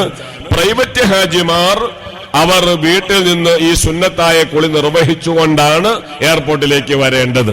കുളി പറയുമ്പോ അവിടെ ഇഹ്റാമുമായി ബന്ധപ്പെട്ടുകൊണ്ട് 10 സ്ഥലങ്ങളിൽ കുളി സുന്നത്തുണ്ട്. അത് നോട്ട് ചെയ്തോളുക. 10 സ്ഥലങ്ങളിൽ സൗകര്യം കിട്ടിയാൽ കുളി സുന്നത്തുണ്ട്. സുന്നത്തല്ലേ എന്ന് കരുതി നമ്മളൊന്നും തള്ളിക്കളയരുത്. പലപ്പോഴും ചില സുന്നത്തുകളാണ് ഔന്നത്യത്തിലേക്ക് മനുഷ്യനെ ഉയർത്തുക. കണ്ടില്ലേ, ഒരിക്കൽ അള്ളാഹുവിന്റെ റസൂൽ സയ്യിദുനാ മുഹമ്മദുർ റസൂലുള്ളാഹി, കുറച്ചുകൂടെ ശബ്ദമാവാം, മുഹമ്മദുർ റസൂലുള്ളാഹി സ്വല്ലല്ലാഹു, പച്ചക്കുബ്ബ കാണാൻ അവസരം അല്ലാഹു തന്നതല്ലേ? അതല്ലേ ഏറ്റവും വലിയ ഈമാൻ എന്ന് പറയുന്നത്? ഖുദൂ അന്നി മനാസിക്കക്കും, മുത്തുനബി പഠിപ്പിച്ചതല്ലേ? ആ നബിയെ കാണാൻ വേണ്ടി പോലപ്പോ സ്വലാത്ത് ആവേശത്തോടെ ചൊല്ലുമ്പോ മക്ക മദീന ഹറമിൽ എവിടെയെങ്കിലും വെച്ച് 1 സെക്കൻഡ് ആ പൂമുഖം ഒന്ന് കാണാൻ അള്ളാഹു തൗഫീക്ക് നൽകിയാലോ? അള്ളാഹു നൽകുമാറാവട്ടെ. ഇപ്പൊ സ്വലാത്തിന് നല്ല ആവേശം വേണം. പറഞ്ഞു വന്നത് ഇഹ്റാമുമായി നമ്മൾ ബന്ധപ്പെട്ട ഒരു കുളി ഇപ്പൊ പറഞ്ഞു. ഹജ്ജുമായി ബന്ധപ്പെട്ടുകൊണ്ട് സൗകര്യം ലഭിച്ചാൽ 10 സ്ഥലങ്ങളിൽ കുളി സുന്നത്തുണ്ട്. അല്ല, ഒരു കുളി ഇപ്പൊ നമ്മൾ എഴുതി ഇഹ്റാമിനെ കരുതി കുളിക്കുക. 2 അത് വേറെ നമ്മൾ എഴുതുകയാണ്, ഇഹ്റാമിന്റെ സുന്നത്തല്ലാട്ടോ ഇനി എഴുതാൻ പോണത്. 2 മക്കയിൽ പ്രവേശിക്കാൻ വേണ്ടി കുളി സുന്നത്താണ്. മക്കയിൽ പ്രവേശിക്കാൻ വേണ്ടി കുളിക്കുക. ഇത് നമുക്ക് കഴിയില്ല. കാരണം ജിദ്ദ എയർപോർട്ടിൽ നിന്ന് മുത്തവീഫിന്റെ വാഹനത്തിൽ നമ്മളെ കയറ്റിയാൽ താമസ ബിൽഡിംഗിൽ എത്തിയതിനു ശേഷം മാത്രമേ നമ്മളെ അവർ പുറത്തിറക്കൂ എന്നതുകൊണ്ട് ഈ കുളി നമുക്ക് ഒഴിവാകും. എന്നാൽ ഇനി പറയുന്ന കുളികളൊക്കെ ചെയ്യാം. ഞാൻ സുന്നത്തിനെ പറ്റി പറഞ്ഞത് സ്വർഗവും നരകവും ഒക്കെ കാണിച്ചപ്പോ സയ്യിദുനാ ബിലാൽ മുഅദ്ദിൻ റളിയല്ലാഹു അൻഹുവിന് അള്ളാഹു തയ്യാർ ചെയ്ത ആ സ്വർഗത്തിലെ മനോഹരമായ ഭവനം മുത്തുനബി വന്നുകൊണ്ട് നബി സല്ലല്ലാഹു അലൈഹി വസല്ലമ തങ്ങൾ വന്നു ബിലാൽ തങ്ങളോട് പറഞ്ഞു, നിങ്ങൾക്ക് അള്ളാഹു ചെയ്ത ആ ഭവനം. ഇത് കേട്ടപ്പോ നിറകണ്ണുകളോടെ ബിലാൽ തങ്ങൾ റസൂലുള്ളാഹിന്റെ മുഖത്ത് നോക്കുകയാണ്. ചോദിച്ചു, ബിലാൽ എന്താണ് ഇത്ര വലിയ ഇബാദത്ത് നിങ്ങൾ ചെയ്തത്? അപ്പൊ പറഞ്ഞു, വലിയ ഇബാദത്തൊന്നും എന്റെ കൈകളിൽ ഇല്ലെങ്കിലും അങ്ങ് പറഞ്ഞ ഒരു കാര്യം പഠിച്ചു കേട്ടത് മുതൽ ഞാൻ ഇന്നേ വരെ ഒഴിവാക്കിയിട്ടില്ല. എന്താണ് ബിലാൽ അത്? അപ്പൊ പറഞ്ഞു, അത് മറ്റൊന്നുമല്ല, ഒളു ചെയ്താൽ അതിന്റെ പിറകെ 2 റക്അത്ത് സുന്നത്ത് അങ്ങ് പറഞ്ഞല്ലോ. അപ്പൊ റസൂലുള്ളാഹി പറഞ്ഞു, ദാക്ക. ആ സുന്നത്തിനെ മുറുകെ പിടിച്ചപ്പോ അതിന് പകരം അള്ളാഹു തന്ന ഗിഫ്റ്റാണ് സ്വർഗത്തിലെ ആ ഭവനമെന്ന് മുഹമ്മദുർ റസൂലുള്ളാഹി പറഞ്ഞാൽ സുന്നത്തല്ലേ അവഗണനയോടെ കാണരുത്. കഴിവിന്റെ പരമാവധി നിർവഹിക്കണം. ഒരു വേള ഒരുപക്ഷെ ഇനി ഒരു ഹജ്ജിന് പറ്റിക്കൊള്ളണമെന്നില്ല. അവസാന ഹജ്ജാണെങ്കിൽ മനസ്സിൽ തോന്നണം, അൽഹംദുലില്ലാ മുത്തുനബി പറഞ്ഞതുപോലെ ഞാൻ മിക്കവാറും കാര്യങ്ങളൊക്കെ നിർവഹിച്ചിട്ടുണ്ട് എന്നൊരു ആത്മവിശ്വാസത്തിലേക്ക് ഉയരാൻ കഴിയണം. അള്ളാഹു തൗഫീഖ് തരുമാറാവട്ടെ. അപ്പൊ 3ാമത് സുന്നത്തുള്ള കുളി ഏതാണ്? 3ാമത്, 1ാമത് നമ്മൾ ഇഹ്റാമിനെ കരുതി കുളിക്കുക. 2 മക്കയിൽ പ്രവേശിക്കാൻ വേണ്ടി കുളിക്കുക. 3 അറഫയിൽ നിൽക്കാൻ വേണ്ടി കുളിക്കുക. ഈ കുളി ശ്രമിച്ചാൽ കഴിയും. അറഫയിൽ നിൽക്കാൻ വേണ്ടി കുളിക്കുക. കുളി എന്ന് പറയുമ്പോ നാട്ടിലെ കുളി അല്ലട്ടോ, മനസ്സിലായില്ല. നാട്ടിലെ നമ്മുടെ കുളി ഒരു 1.5 കുളിയാ. ആജാതി കുളി പറ്റൂല. രോമം കൊഴിഞ്ഞു പോകുന്ന രൂപത്തിലും സുഗന്ധം ഉപയോഗിച്ചുള്ള കുളിയൊന്നും അല്ല. കുളി എന്ന് പറയുമ്പോ ചെറിയ പരിമിതമായ സൗകര്യം കിട്ടും. അപ്പൊ അല്പം വെള്ളം ഒന്ന് തലയിലൂടെ ശരീരത്തിലൊന്ന് ഒഴിച്ചാൽ, മെല്ലെ ഒന്ന് ഒപ്പിയെടുത്താൽ, മുത്തുനബി അങ്ങനെയാണ് അറഫയിൽ ഹജ്ജിന് വേണ്ടി നിന്നത്. ആ സുന്നത്തെടുക്കാം എന്നതാണ്. അല്ലാതെ നല്ലോണം തേച്ചൊരച്ച് കുളിച്ചാൽ ഡസൻ കണക്കിന് ആടിനെ അറുക്കേണ്ടി വരും. പടച്ചോൻ കാക്കുമാറാവട്ടെ. അങ്ങനെയുള്ള കുളിയിലേക്ക് ആരും ശ്രദ്ധിക്കരുത്. മറിച്ച് ഈ രൂപത്തിൽ അറഫയിൽ നിൽക്കുന്നതിനു വേണ്ടി കുളി സുന്നത്തുണ്ട്. വേണമെങ്കിൽ ശ്രമിച്ചാൽ അത് കഴിയും. നാലാമത് മുസ്ദലിഫയിൽ രാപ്പാർക്കാൻ വേണ്ടി കുളി സുന്നത്തുണ്ട്. ഇതാ നിങ്ങൾ നോട്ട് ചെയ്യണമെന്ന് പറഞ്ഞു. ഉസ്താദുമാരൊക്കെ കിതാബ് അവരുടെ കയ്യിലുണ്ടാവും, മുത്താല ചെയ്തോളും. സാധാരണക്കാരായ ആളുകളെ സംബന്ധിച്ച് ഒരു ചെറിയ പോക്കറ്റ് ഡയറി വേണമെന്ന് പറഞ്ഞതുകൊണ്ട് മുസ്ദലിഫയിൽ രാപ്പാർക്കാൻ വേണ്ടി കുളിക്കൽ സുന്നത്തുണ്ട്. ഇൻഷാ അല്ലാഹ് അതിനും കഴിയും. എന്തുകൊണ്ട്? മിക്കവാറും നിങ്ങൾക്കൊക്കെ ട്രെയിനിലാ യാത്രയെങ്കിൽ അറഫയിൽ നിന്ന് ട്രെയിൻ കയറിയാൽ 5 മിനിറ്റിൽ താഴെ മതി മുസ്ദലിഫയിൽ എത്താൻ. പഴയ കാലത്ത് ഹജ്ജിന് പോയവർക്കറിയാം, അറഫയിൽ നിന്ന് ബസ്സിൽ കയറിയാൽ പിറ്റേ ദിവസം ലുഹറായാലും ആ ബസ് മിന കാണലില്ല. പല ആളുകളും കാഷ്ടിക്കലും മൂത്രിക്കലും ഒക്കെ ബസ്സിലാണ്. ഇപ്പൊ സൗകര്യങ്ങൾ ഏറെയാണ്. അപ്പൊ അതനുസരിച്ച് ഇബാദത്തിന്റെ മൂല്യം കുറഞ്ഞിട്ടുണ്ട്. ശ്രദ്ധിക്കാതിരുന്നാൽ ഒക്കെ വെള്ളത്തിലാകും. പടച്ചോൻ കാക്കുമാറാവട്ടെ. മുസ്ദലിഫയിൽ വന്ന് രാപ്പാർക്കാൻ നമ്മൾ ഇറങ്ങി. ഇത് വിശാലമായ ഏരിയയാണ്. അവിടെയും സൗകര്യപ്രദമായ രൂപത്തിൽ ശ്രമിച്ചാൽ സുന്നത്തായ കുളി നിർവഹിക്കാൻ പറ്റും. അവിടെയും കുളി സുന്നത്തുണ്ട്. ഇപ്പൊ എത്ര കുളിയായി? പുറകിൽ ആരും മിണ്ടണില്ല. എത്രയായി? 4ആയി. കർണാടകക്കാരുണ്ട് കൂട്ടത്തില്. നിങ്ങൾക്ക് എന്റെ ഭാഷ തിരിയുമല്ലോ അല്ലേ? കാസർഗോഡും കർണാടകവും ഇങ്ങനെ കേരളത്തിന്റെ ഇങ്ങേ തലയാ, ഞാൻ അങ്ങേ തലയാണ്. അപ്പൊ ഏതെങ്കിലുമൊക്കെ കാര്യങ്ങള് നിങ്ങളുടെ ഭാഷയിൽ എന്റെ പ്രയോഗം മോശമായി തോന്നിയാലും എന്നോട് വെറുപ്പ് വിചാരിച്ചേക്കരുത്. കാരണം അങ്ങനെയാണ്. ഭാഷാപരമായ വ്യത്യാസം ധാരാളം ഉണ്ട്. അൽഹംദുലില്ലാ. ഇരിക്കട്ടെ. അപ്പൊ 4ആയി. ഇനി 5ാമത്തെ കുളി ഏതാണത്? ഇഫാദത്തിന്റെ തവാഫിന് വേണ്ടി കുളി സുന്നത്തുണ്ട്. ഇഫാദത്തിന്റെ തവാഫ് എന്ന് വെച്ചാല് ഹജ്ജിന്റെ വാജിബായ തവാഫ്. അതിനാണ് ഇഫാദത്തിന്റെ തവാഫ്. തവാഫിന്റെ ചർച്ചയിലേക്ക് നമ്മൾ വരുന്നുണ്ട് ഇൻഷാ അല്ലാഹ്. ഇഫാദത്തിന്റെ തവാഫിന് വേണ്ടി കുളി സുന്നത്തുണ്ട്. ഇതൊക്കെ നിർബന്ധമായി നമുക്ക് കുളിക്കാൻ പറ്റും. സൗകര്യങ്ങൾ ഏറെ കിട്ടും. ആ കുളി സുന്നത്തുണ്ട്. ഇതേപോലെ മറ്റ് ഒരു കുളിയാണ് ഏത്? 6, 7, 8 5 ഇപ്പൊ നമ്മൾ പറഞ്ഞേ അല്ലേ? 5 നമ്മൾ പറഞ്ഞേ. 6, 7, 8 ഈ 3 ഏതാണ്? 3 ദിവസം ജംറയിൽ എറിയാൻ പോകുന്നതിന് മുമ്പ് കുളി സുന്നത്തുണ്ട്. ദുൽഹജ്ജ് 11, 12, 13 3 ദിവസം ജംറയിൽ എറിയാൻ നമ്മൾ പോകും. ഈ എറിയാൻ പോകുന്നതിന് മുമ്പ് കുളി സുന്നത്തുണ്ട്. നടക്കണ കുളിയാണ്, പ്രയാസങ്ങളില്ല. അൽഹംദുലില്ലാ. അപ്പോ നബി സല്ലല്ലാഹു അലൈഹി വസല്ലമ തങ്ങൾ ഇങ്ങനെ ചെയ്തു എന്നാണല്ലോ. എന്നിട്ട് പറഞ്ഞു ഖുദു അന്നി മനാസിക്കക്കും, ഞാൻ എങ്ങനെയാണ് ഇതൊക്കെ ചെയ്തത് അതുപോലെ നിങ്ങൾ അത് പ്രവർത്തിച്ചോളണമെന്ന് റസൂലുള്ളാഹി പറഞ്ഞത്. അപ്പൊ സ്വാഭാവികമായും അത് വിട്ടുപോകണ്ട. ജംറയിൽ എറിയാൻ പോകുന്നതിന് മുമ്പ് കുളി പ്രത്യേകമായി സുന്നത്തുണ്ട്. ഇപ്പൊ എത്രയായി? കണ്ടോ, ഇപ്പൊ തന്നെ തർക്കമായി. 8ആയി. 6, 7, 8 അങ്ങനെ നമ്മൾ എണ്ണിയത്. അത് ഏതൊക്കെയാണ്? 3 ദിവസം ജംറയിൽ എറിയാൻ പോകുന്നതിന് മുമ്പ് കുളിക്കൽ സുന്നത്തുണ്ട്. ഇതേപോലെ 9ാമത് മുടിയെടുത്തതിനു ശേഷം കുളി സുന്നത്തുണ്ട്. കല്ലേറ് കഴിഞ്ഞാൽ നമ്മൾ മുടിയെടുക്കും, മുടി വടിക്കും. അത് കഴിഞ്ഞാൽ കുളി എന്തുണ്ട്? സുന്നത്തുണ്ട്. ചെന്ന ഉടനെ കുളിക്കുക. ആ കുളി എന്താണ്? സുന്നത്താണ്. മുടി എടുത്തതിനു ശേഷം കുളി സുന്നത്തുണ്ട്. 10ാമത് വിദാഇന്റെ തവാഫിന് വേണ്ടി കുളി സുന്നത്തുണ്ട്. വിദാഇന്റെ തവാഫിന് വേണ്ടി കുളി സുന്നത്തുണ്ട്. അപ്പൊ ഹജ്ജിന്റെ അമലുകളുമായി ബന്ധപ്പെട്ടുകൊണ്ട് ചെറിയ ശ്രദ്ധയുണ്ടെങ്കിൽ 10 സ്ഥലങ്ങളിൽ പ്രത്യേകമായ കുളി സുന്നത്തുണ്ട്. ഒന്നല്ലാത്തതൊക്കെ മിക്കവാറും ചെയ്യാനും പറ്റും. മക്കയിൽ പ്രവേശിക്കുക എന്നത് മുത്തവീഫിന്റെ വാഹനത്തിലായതുകൊണ്ട് കഴിയാതെ പോകുമ്പോ പറ്റൂല. ബാക്കിയൊക്കെ ഒരു ശ്രദ്ധയുണ്ടെങ്കിൽ അൽഹംദുലില്ലാ സുന്നത്തുകളൊക്കെ പൂർണ്ണമായും പാലിച്ചുകൊണ്ട് ഹജ്ജിന്റെ അമലുകൾ നമുക്ക് പൂർത്തിയാക്കാൻ പറ്റും. അള്ളാഹു തൗഫീഖ് ചെയ്യുമാറാവട്ടെ. അപ്പൊ നമ്മൾ ഇഹ്റാമിന്റെ 1ാമത്തെ സുന്നത്ത് എന്താ പറഞ്ഞ്? ഇഹ്റാമിന്റെ 1ാമത്തെ സുന്നത്ത് എന്താ പറഞ്ഞ്? കണ്ടോ, അതാണ് എഴുതാത്തതിന്റെ തകരാറ്. അതാണ് ഒന്നാമത് ഞാൻ പറഞ്ഞ അതല്ല. നഖം മുറിക്കുക, താടി രോമവും അതുപോലെ തലമുടി രോമവും കക്ഷരോമവും അതൊക്കെ വൃത്തിയാക്കുക എന്നാ പറഞ്ഞത്. രണ്ടാമത് ഇഹ്റാമിനെ കരുതി കുളിക്കുക പറഞ്ഞപ്പോഴാണ് ആ കുളിയുടെ പരിധിയിൽ ഒരു 10 കുളിയെ നമ്മൾ വിശാലമായി പരിചയപ്പെട്ടത്. ഇനി നമ്മൾ മടങ്ങാം മൂന്നാമത്തതിലേക്ക്. ഇഹ്റാമിന്റെ മൂന്നാമത്തെ മര്യാദ സുന്നത്ത്. ആ മൂന്നാമത്തെ സുന്നത്ത് ഏതാണ്? കുളി കഴിഞ്ഞാൽ വസ്ത്രത്തിൽ പുരളാത്ത രൂപത്തിൽ ശരീരത്തിൽ അല്പം സുഗന്ധം ഉപയോഗിക്കൽ സുന്നത്തുണ്ട്. കുളി കഴിഞ്ഞു, വസ്ത്രം ധരിച്ചിട്ടില്ല, അപ്പൊ അല്പം സുഗന്ധം എഴുതുന്നുണ്ട്, പുരട്ടല് സുന്നത്തുണ്ട്. സ്ത്രീകളെ സംബന്ധിച്ച് കൈകളിൽ മൈലാഞ്ചി, മുഖത്തൽപ്പം മൈലാഞ്ചി പൂശൽ സുന്നത്തുള്ളതായി ഫിഖഹിന്റെ കിതാബുകൾ പറയുന്നുണ്ട് സ്ത്രീകളെ സംബന്ധിച്ച്. പുരുഷന്മാർ കുളി കഴിഞ്ഞാൽ ശരീരത്തിൽ മാത്രം വസ്ത്രത്തിൽ പറ്റാത്ത രൂപത്തിൽ അല്പം സുഗന്ധം ഉപയോഗിക്കൽ സുന്നത്തുണ്ട്. ഇത് മൂന്നാമത്തെ കാര്യമാണ്.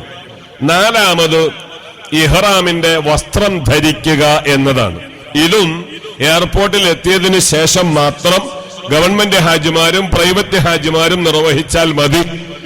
ഇഹ്റാമിന്റെ വസ്ത്രം എന്ന് പറയുമ്പോൾ നമ്മളിപ്പോ 3-4 ജോഡി കരുതൽ നല്ലതാണ്, പല കാര്യങ്ങൾക്കും നല്ലതാണ്.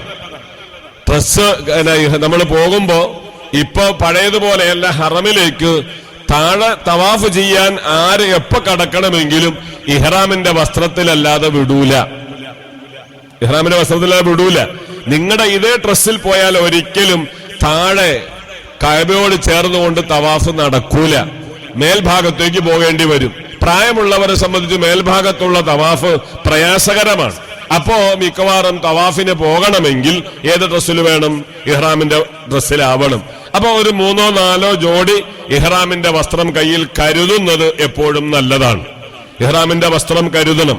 അപ്പൊ നമ്മൾ വസ്ത്രം കരുതുന്ന കൂട്ടത്തിൽ പലപ്പോഴും പുരുഷന്മാര് ഷോക്സ്, സ്ത്രീകൾ നിർബന്ധമായി ഷോക്സ് കരുതണം, പുരുഷന്മാരും കരുതണം.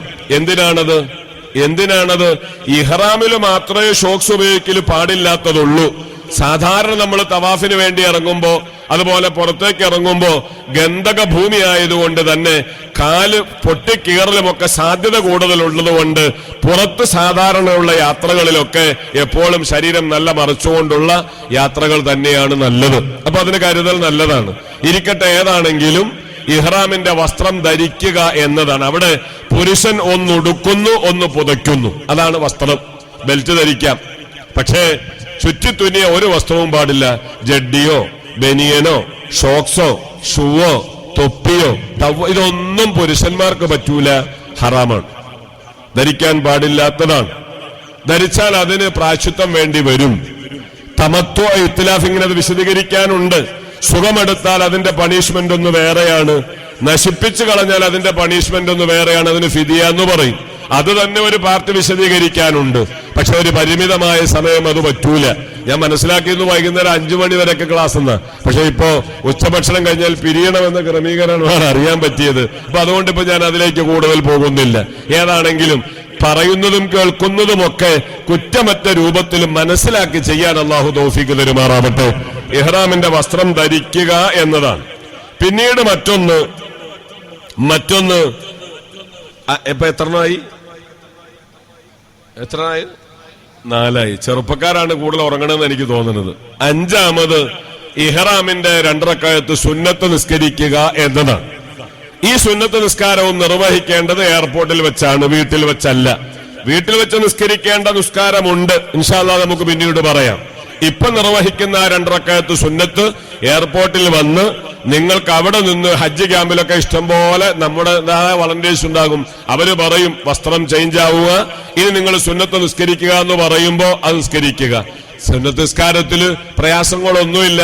1-മത്തെ റക്അത്തിൽ ഫാത്തിഹ കഴിഞ്ഞാൽ സൂറത്തുൽ കാഫിറൂനയും 2-മത്തെ റക്അത്തിൽ ഫാത്തിഹ കഴിഞ്ഞാൽ ഇഖ്ലാസും ലളിതമായ രൂപമാണ്. ഇഹ്റാമിന്റെ 2 റക്അത്ത് സുന്നത്ത് നിസ്കരിക്കുന്നു കരുതി കൈകെട്ടിക്കഴിഞ്ഞാൽ 1-മത്തെ റക്അത്തിൽ ഫാത്തിഹ ഓതിക്കഴിഞ്ഞു, ഖുൽ യാ അയ്യുഹൽ കാഫിറൂന, സൂറത്തുൽ കാഫിറൂന. 2-മത്തെ റക്അത്തിൽ സൂറത്തുൽ ഇഖ്ലാസ്. ഇതാണ് ഇഹ്റാമിന്റെ സുന്നത്ത് നിസ്കാരത്തിൽ നാം ഓതേണ്ട സൂറത്തുകൾ. പിന്നെ മറ്റൊരു കാര്യം, ഈ ഇഹ്റാമിന്റെ സുന്നത്ത് നിസ്കാരം കഴിഞ്ഞു ഇഹ്റാം ചെയ്തു കഴിഞ്ഞാൽ പിന്നെ തൽബിയത്തും സ്വലാത്തും അധികരിപ്പിക്കുക എന്നതാണ്. ഭൗതികമായ വർത്തമാനങ്ങൾ കുറയ്ക്കുക, സ്വലാത്ത് അധികരിപ്പിക്കുക, തൽബിയത്ത് അധികരിപ്പിക്കുക. മൻ അജ്ജ ഫസജ്ജ എന്ന് ഹദീസിൽ കാണാം. ഏറ്റവും പ്രതിഫലമുള്ള ഹജ്ജ് ഏതാണ് നബിയെ എന്ന് മുത്തുനബിയോട് ചോദിച്ചു. നബി അതിന് പറഞ്ഞ മറുപടി അജ്ജ വസജ്ജ എന്നാണ്. അജ്ജ അജ്ജ എന്ന വാക്കിന്റെ അർത്ഥം പണ്ഡിതന്മാര് വിശദീകരിച്ചത് തൽബിയത്ത് കൊണ്ട് ശബ്ദമുയർത്തുക എന്നതാണ്. അപ്പൊ അധികരിച്ച തൽബിയത്ത് ലബ്ബൈക് അല്ലാഹുമ്മ ലബ്ബൈക് ലബ്ബൈക ലാ ശരീക ലക ലബ്ബൈക്, അതിങ്ങനെ കൂടുതൽ കൂടുതൽ ചൊല്ലുന്ന ഹജ്ജ്, അതാണ് സ്വീകാര്യയോഗ്യമായ ഹജ്ജെന്ന് മുത്തുനബി മുഹമ്മദ് റസൂലുള്ളാഹി പറഞ്ഞു. ഹജ്ജ എന്ന് വെച്ചാൽ പൊടി പടലങ്ങള് പറ്റിപ്പിടിച്ച ശരീരപ്രകൃതിയോടെ ഭൗതികമായ സുഖാഡംബരങ്ങൾ മറന്നു നാഥനിലങ്ങ് ലയിച്ചു. പൊടിപടലങ്ങളോട് വിയറുപ്പിനോട് രാജിയാണ്. കുളിക്കണമെന്ന് ചിന്തയില്ല, സുഗന്ധം ഉപയോഗിക്കണമെന്ന് ചിന്തയില്ല. ചിന്ത മുഴുവനും സ്വർഗത്തെപ്പറ്റി, നാഥനായ റബ്ബിന്റെ തൃപ്തി. ആ രൂപത്തിലുള്ള ഹജ്ജാണ് സ്വീകരിക്കപ്പെടുന്ന ഹജ്ജ് എന്ന് ഹദീസിൽ കാണാൻ പറ്റും. ആ ഗണത്തിലും അള്ളാഹു നമ്മുടെ ഹജ്ജിനെ പെടുത്തുമാറാവട്ടെ ഇൻഷാ അല്ലാഹ്. പിന്നീട് നടക്കുമ്പോ കാലിൽ ചെരുപ്പ് ധരിക്കുക എന്നതാണ്. ചെരുപ്പ് എന്ന് വെച്ചാല് എപ്പോഴും വളരെ വില കുറഞ്ഞ ചെരുപ്പ് തന്നെ കരുതുക. വില കുറഞ്ഞ ചെരുപ്പ് തന്നെ കരുതുക. ചിലപ്പോ 2-3 ജോഡിയൊക്കെ മക്കത്ത് നമ്മള് എന്ത് ചെയ്യേണ്ടി വരും? പലപ്പോഴും കേരളീയരായ ആളുകളുടെ ഹജ്ജ് ബാത്തിലാവലി ചെരുപ്പിലൊക്കെയാണ്. മറ്റോടത്ത് കാണൂല തിരിച്ചു വരുമ്പോ. അപ്പൊ നമ്മൾ നാട്ടിൽ പഠിച്ച കുറെ വർത്താനങ്ങളൊക്കെ ഉണ്ട്. പച്ച മലയാളത്തിൽ അങ്ങ് വിളിച്ചു പറയും. ആ ഭൂമി എന്ന് പറയാൻ അങ്ങനെ വിളിച്ചു പറയാനുള്ള ഭൂമിയല്ല.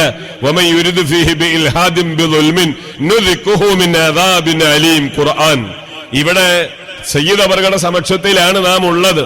എന്തെങ്കിലുമൊക്കെ ഒരു മോശം മനസ്സിൽ വന്നാൽ പ്രവർത്തിച്ചെങ്കിലേ പടച്ചോൻ പിടിക്കുള്ളൂ. മക്കാ ഹറം അങ്ങനെയല്ല. മക്കാ ഹറം അങ്ങനെയല്ല. അവിടെ ചെന്ന് പാടില്ലാത്തൊരു ചിന്ത മനസ്സിൽ വന്നാൽ താങ്ങാൻ പറ്റാത്ത വേദനാജനകമായ കടുപ്പപ്പെട്ട ശിക്ഷ രുചിപ്പിക്കാതെ പടച്ചോൻ മരിപ്പിക്കൂല. പടച്ചോൻ കാക്കുമാറാവട്ടെ. മക്കയിൽ ചൊല്ലുമ്പോ എപ്പോഴും നമ്മുടെ ബുദ്ധിയോട് യോജിക്കാത്തതാ 90 കാണുക. അതിന് നമ്മളങ്ങോട്ട് ഗവൺമെന്റ് കണ്ണടച്ചേക്കുക. നമ്മൾ മക്ക നന്നാക്കാൻ പോകുന്നതല്ല, നമ്മൾ നന്നാവാൻ പോണതാണ്. അവിടെ ഞാൻ ഈ നമ്മളൊക്കെ കുറെ ഇങ്ങനെ നല്ലോണം ഈ വാചകം അടിക്കാൻ മിടുക്കന്മാരാണ്. നിങ്ങളുടെ കാസർഗോഡുകാരെ പറ്റിയില്ലാട്ടോ, ഞങ്ങളുടെ നാട്ടിലെ കാര്യം പറ്റി പറയണത്. കിട്ടുന്ന സമയം മുഴുവനും എത്രത്തോളം ബെഡായി വിടാൻ പറ്റുമോ അതൊക്കെ അങ്ങനെ വിടും. അത് പറ്റിയ ഭൂമിയല്ല പരിശുദ്ധമായ മക്ക എന്ന് പറയുന്നത്. വാക്കുകൊണ്ട് നോക്കുകൊണ്ടൊക്കെ വലിയ പിടുത്തം അല്ലാഹു പിടിച്ചു കളയും. പടച്ചോൻ കാത്തുരക്ഷിക്കുമാറാവട്ടെ, പടച്ചോൻ രക്ഷപ്പെടുത്തുമാറാവട്ടെ. വളരെ കരുതണം. മക്കയിൽ പോയി ഏതെങ്കിലുമൊക്കെ വേണ്ടാത്തരങ്ങൾ വന്നുപോയാൽ ആ പുണ്യഭൂമിയിൽ വെച്ച് തന്നെ നാട്ടിലെത്തിയാലും അതിന്റെ വേദന അനുഭവിക്കാതെ അള്ളാഹു വിടൂല. നിങ്ങൾ കണ്ടില്ലേ, ഞാൻ കഴിഞ്ഞ ക്ലാസ്സിൽ സൂചിപ്പിച്ചെന്ന് തോന്നുന്നു. ഒരാള് ഏതാ 99-ലോ 2000-ലോ എന്റെ ഓർമ്മ, എന്റെ ഒരു പരിചയക്കാരൻ, എന്റെ കൂട്ടത്തിലല്ല വന്നതൊരു പരിചയക്കാരൻ ആ വർഷം ഹജ്ജിനുണ്ട്. അൽമാസ പ്ലാസ എന്ന ബിൽഡിംഗിലാണ് അദ്ദേഹം താമസിക്കുന്നത്. അപ്പോ വലിയ ഒരു ഉദ്യോഗസ്ഥനും വലിയ സാമ്പത്തികമായ കഴിവുള്ള ഒരാളാണ്. പരിചയക്കാരൻ എന്ന നിലയിൽ ഞാൻ അദ്ദേഹത്തെ കാണാൻ വേണ്ടി ചെല്ലുമ്പോ അദ്ദേഹം റൂമിൽ ടെലിവിഷൻ തുറന്നു വെച്ച് സിനിമ കണ്ടുകൊണ്ടിരിക്കുകയാണ്. അപ്പൊ ഞാൻ ചോദിച്ചു, ആജി ഇത് ഹറമല്ലേ? ഇപ്പൊ എടുത്തു വിളിക്കാന്ന് ചോദിക്കാം, മുസ്ലിമിനെ ടൈം പാസ് വേണ്ടേ? വിശുദ്ധമായ മക്കയിലെത്തി ടൈം പാസിന് വേണ്ടി സിനിമ കാണുന്ന ഒരു കാലത്തെ പറ്റി 1400 കൊല്ലം മുത്തുനബി മുഹമ്മദ് റസൂലുള്ളാഹ് യഖൂലു ഹജ്ജുൽ അഗ്നിയാഇ നുസ്ഹ വഹജ്ജുൽ ഉലമാഇ സുംഅ വഹജ്ജുൽ ഫുഖറാഇ മസ്അല. ഇതൊക്കെ റസൂലുള്ളാഹ് പറഞ്ഞു വെച്ചിട്ടുണ്ട്. അന്ത്യനാളാകുമ്പോ ഹാജിമാരുടെ എണ്ണം കൂടും. അപേക്ഷ കൊടുക്കുന്നവർക്കൊക്കെ പെർമിഷൻ കിട്ടുകയും ചെയ്യും. സമ്പന്നന്റെ ഹജ്ജ് വിനോദയാത്രയായി മാറും. ഉലമാഇന്റെ പണ്ഡിതന്മാരുടെ ഹജ്ജ് അത് ലോകമാന്യത്തിന്റെ ഹജ്ജാകും. നോട്ടീസ് അടിക്കുമ്പോ അൽ ഹാജ് ആ പേര് തലയ്ക്കൽ വേണം.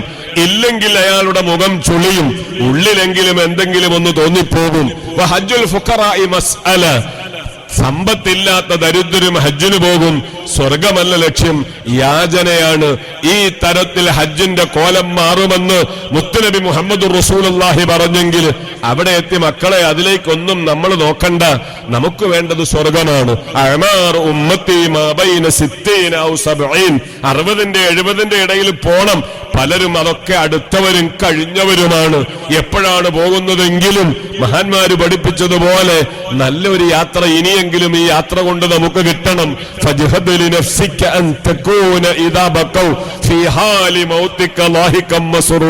എല്ലാവരും വിതുമ്പിക്കരയുമ്പോ കദ്ദിമൂനി കൊണ്ടുപോകൂ എന്ന് പറഞ്ഞ് ആ കട്ടിലിൽ പുഞ്ചിരിയോടെ പോണം. അതിനുവേണ്ടി അള്ളാഹു തന്ന അവസരമാണിത്, ഉപയോഗപ്പെടുത്തണം. പടച്ചോൻ തൗഫീഖ് ചെയ്യുമാറാവട്ടെ. ഇപ്പൊ ഞാൻ ഈ ഹജ്ജ് റമദാൻ കഴിഞ്ഞ ഉടനെയാണ് മുസ്ലിം ജമാഅത്തിന്റെ ജില്ലാ നേതൃത്വം, ബഹുമാനപ്പെട്ട എന്റെ സുഹൃത്തും എന്റെ ഒപ്പം ജോലി ചെയ്യുന്ന ബഹുമാനപ്പെട്ട സയ്യിദ് ജാഫറുവെ തങ്ങള് അള്ളാഹുവിന്റെ റഹ്മത്തിലേക്ക് 63-ാമത്തെ വയസ്സിൽ നീങ്ങിയത്. അള്ളാഹു ദറജകൾ ഉയർത്തിക്കൊടുക്കുമാറാവട്ടെ. അപ്പൊ മരണം എപ്പോഴാണെന്ന് അറിയില്ല. ഒരു നല്ല മരണത്തിനു വേണ്ടി ഒരുങ്ങുന്ന ഒരാളെ സംബന്ധിച്ച് കഅബ കണ്ട് പാപം പൊറിപ്പിക്കാൻ കിട്ടിയ അവസരമാണ്. വേണ്ടതുപോലെ നമ്മൾ അതിനെന്ത് ചെയ്യണം? ഉപയോഗപ്പെടുത്തണം.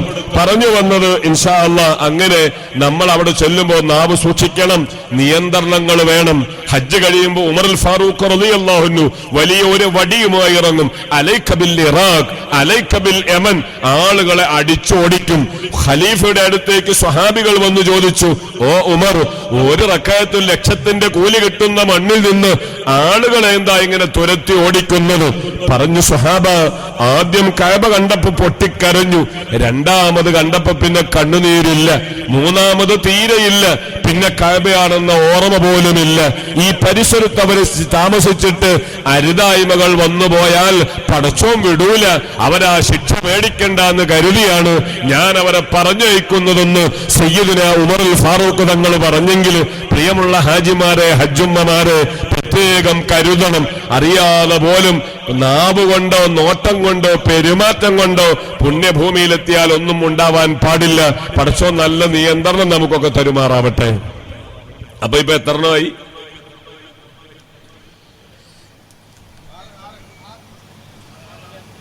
ഞാൻ 7 പറഞ്ഞു. നിങ്ങൾ എഴുതിയ 4ആണോ 5ആണോ എന്ന് എനിക്കറിയില്ല. ഞാൻ 1 പറഞ്ഞു.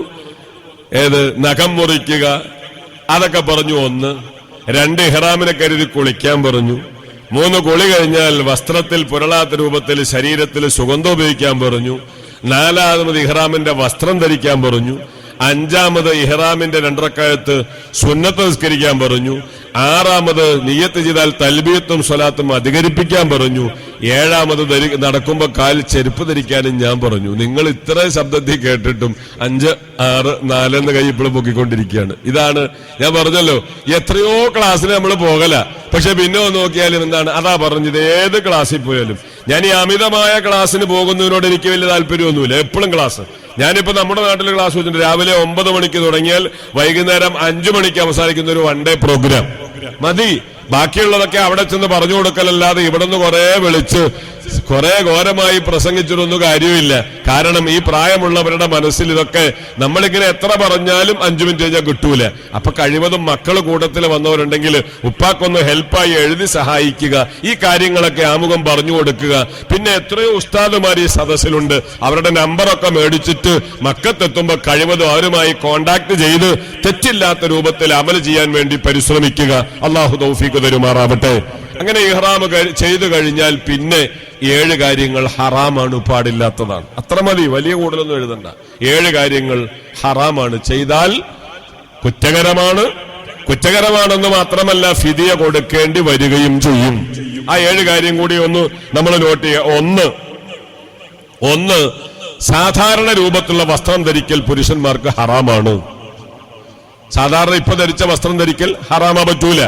പെണ്ണിനെ സംബന്ധിച്ച് ഇഹ്റാം ചെയ്താൽ മുൻകൈ, മുഖം ഇത് മാത്രമേ തുറക്കാൻ പറ്റൂ. ബാക്കി ശരീരഭാഗങ്ങളൊക്കെ പെണ്ണ് മറയ്ക്കണം. ഒരു മുടി പോലും പുറത്ത് കാണാത്ത രൂപത്തിൽ ശ്രദ്ധിക്കണം. മുൻകൈ പുറത്താവാം, അതുപോലെ മുഖവും മാത്രം. അത് മാത്രമേ ഇഹ്റാമിൽ പെണ്ണ് പുറത്ത് കാണിക്കാൻ പറ്റൂ. അല്ലാത്ത സമയങ്ങളിൽ അതും മറയ്ക്കണം. ധാരാളം സ്ത്രീകളാണ് ഇവിടെ ക്ലാസ്സിൽ കൂടുതൽ. ആ സ്ത്രീകളോട് ഞാൻ പറയുന്നു, മക്കത്തെത്തിയാൽ ഇബാദത്തിന്റെ സമയമല്ലാത്ത മുഴു സമയങ്ങളിലും നിക്കാബ് ധരിച്ചവരായിട്ടേ പെണ്ണെ നീ പുറത്തിറങ്ങാവൂ. പെണ്ണെ, നിന്റെ മുൻകൈ ഒരാള് കാണുന്നത് കയ്യുറ ധരിക്കണം. എന്തിനാണത്? എവിടെയും ധരിക്കണം. അവിടെ പ്രത്യേകിച്ച് വേണം. എന്തുകൊണ്ട്? ഖുർആൻ ഇറങ്ങിയ മണ്ണിലേക്കാ നീ പോണത്. മുത്തുനബി പറഞ്ഞ് പഠിപ്പിച്ച ആശയം നീ എത്രയോ ഖുർആനിലൂടെ കേട്ടത്. വയുദിനീന അലൈഹിന്ന മിൻ ജലാബിബിഹിന്ന, ഒരാളും നിന്നെ ശ്രദ്ധിക്കാത്ത രൂപത്തിൽ ശരീരം മറച്ചോളണം. ഹജ്ജിന് പോയി ടൂറിന് പോയി ഉള്ള ഹയാ മുഴുവൻ നഷ്ടപ്പെട്ട് മടങ്ങി വരുന്ന സാഹചര്യം പാടില്ല. ഇപ്പൊ വല്ലാത്ത ബേജാറാണ്. മുഴുവൻ സ്ത്രീകളുടെയും ലജ്ജ നഷ്ടപ്പെടുന്ന ഒരു ഇബാദത്തായി ഹജ്ജുംറ മാറിയിട്ടുണ്ട്. ആണുങ്ങളുമായി ഇടകലരാനും പരസ്യമായി ചേർന്ന് നിന്ന് സംസാരിക്കാനും ഒന്നും ഒരു മടിയില്ല. പടച്ചോൻ കാത്തുരക്ഷിക്കുമാറാവട്ടെ. കരുതണം, വലിയ കരുതൽ വേണം, ഇല്ലെങ്കിൽ അപകടം സുനിശ്ചിതമാണ്. അതുകൊണ്ട് തന്നെ സ്ത്രീകളെ സംബന്ധിച്ച് ഇബാദത്തിലെ ഉംറയുടെ ഹജ്ജിന്റെ ഇഹ്റാമിലാകുമ്പോ മുൻകൈ മുഖം തുറക്കാമെങ്കിലും അല്ലാത്ത സമയങ്ങളിലൊക്കെ കയ്യുറയും മുഖവും ഒക്കെ ധരിച്ച് വേണം. ഐഷ ബീവിയെ മനസ്സിൽ കാണണം, ഖദീജ ബീവിയെ മനസ്സിൽ കാണണം. അള്ളാഹു നമ്മുടെ ഉമ്മമാർക്കൊക്കെ ചിന്ത കൊടുക്കുമാറാവട്ടെ. രണ്ടാമത് സുഗന്ധം ഉപയോഗിക്കൽ ഹറാമാണ്. ഇതിനെപ്പറ്റി പറയുമ്പോൾ സ്വാഭാവികമായും സൂക്ഷ്മതയുടെ ഭാഗമായി ഫുഖഹാ വലിയ ചർച്ച അവിടെ ചെയ്തിട്ടുണ്ട്. പേസ്റ്റിലും അതുപോലെ തന്നെ ഇതിലൊക്കെ സുഗന്ധമുള്ളത് വെടിയിലാണ് നല്ലതെന്ന് പറഞ്ഞ ഫുഖഹാ വരെയുണ്ട്. അത്രത്തോളം സൂക്ഷ്മത പാലിച്ചിട്ടുണ്ട്.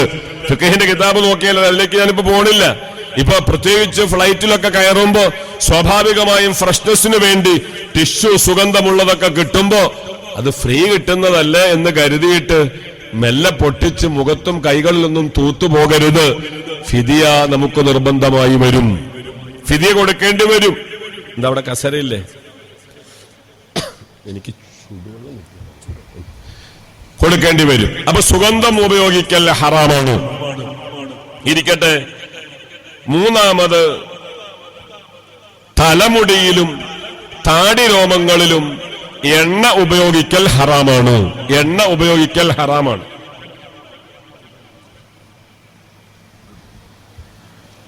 തലമുടിയിലും താടി രോമങ്ങളിലും എണ്ണ ഉപയോഗിക്കൽ ഹറാമാണ്. അപ്പോ നമുക്ക് ഈ എണ്ണമയമുള്ള ആഹാരങ്ങളോ മറ്റോ കഴിച്ചിട്ട് അത് ടിഷ്യൂ കൊണ്ട് അങ്ങ് തുടച്ചു കളയല്ല. അത് പലർക്കും ഒരു സ്വഭാവമുണ്ട്. താടിയിലും തലമുടിയിലൊക്കെ തേക്കുന്ന ഒരു ചില പ്രകൃതിക്കാരുണ്ട്. പാടില്ല. അത് ഉപയോഗിക്കൽ ഹറാമായി വരും. ഹറാമായി വരുമ്പോ ഇതിനൊക്കെ നമ്മൾ ഫിദിയ കൊടുക്കേണ്ടിയും വരും.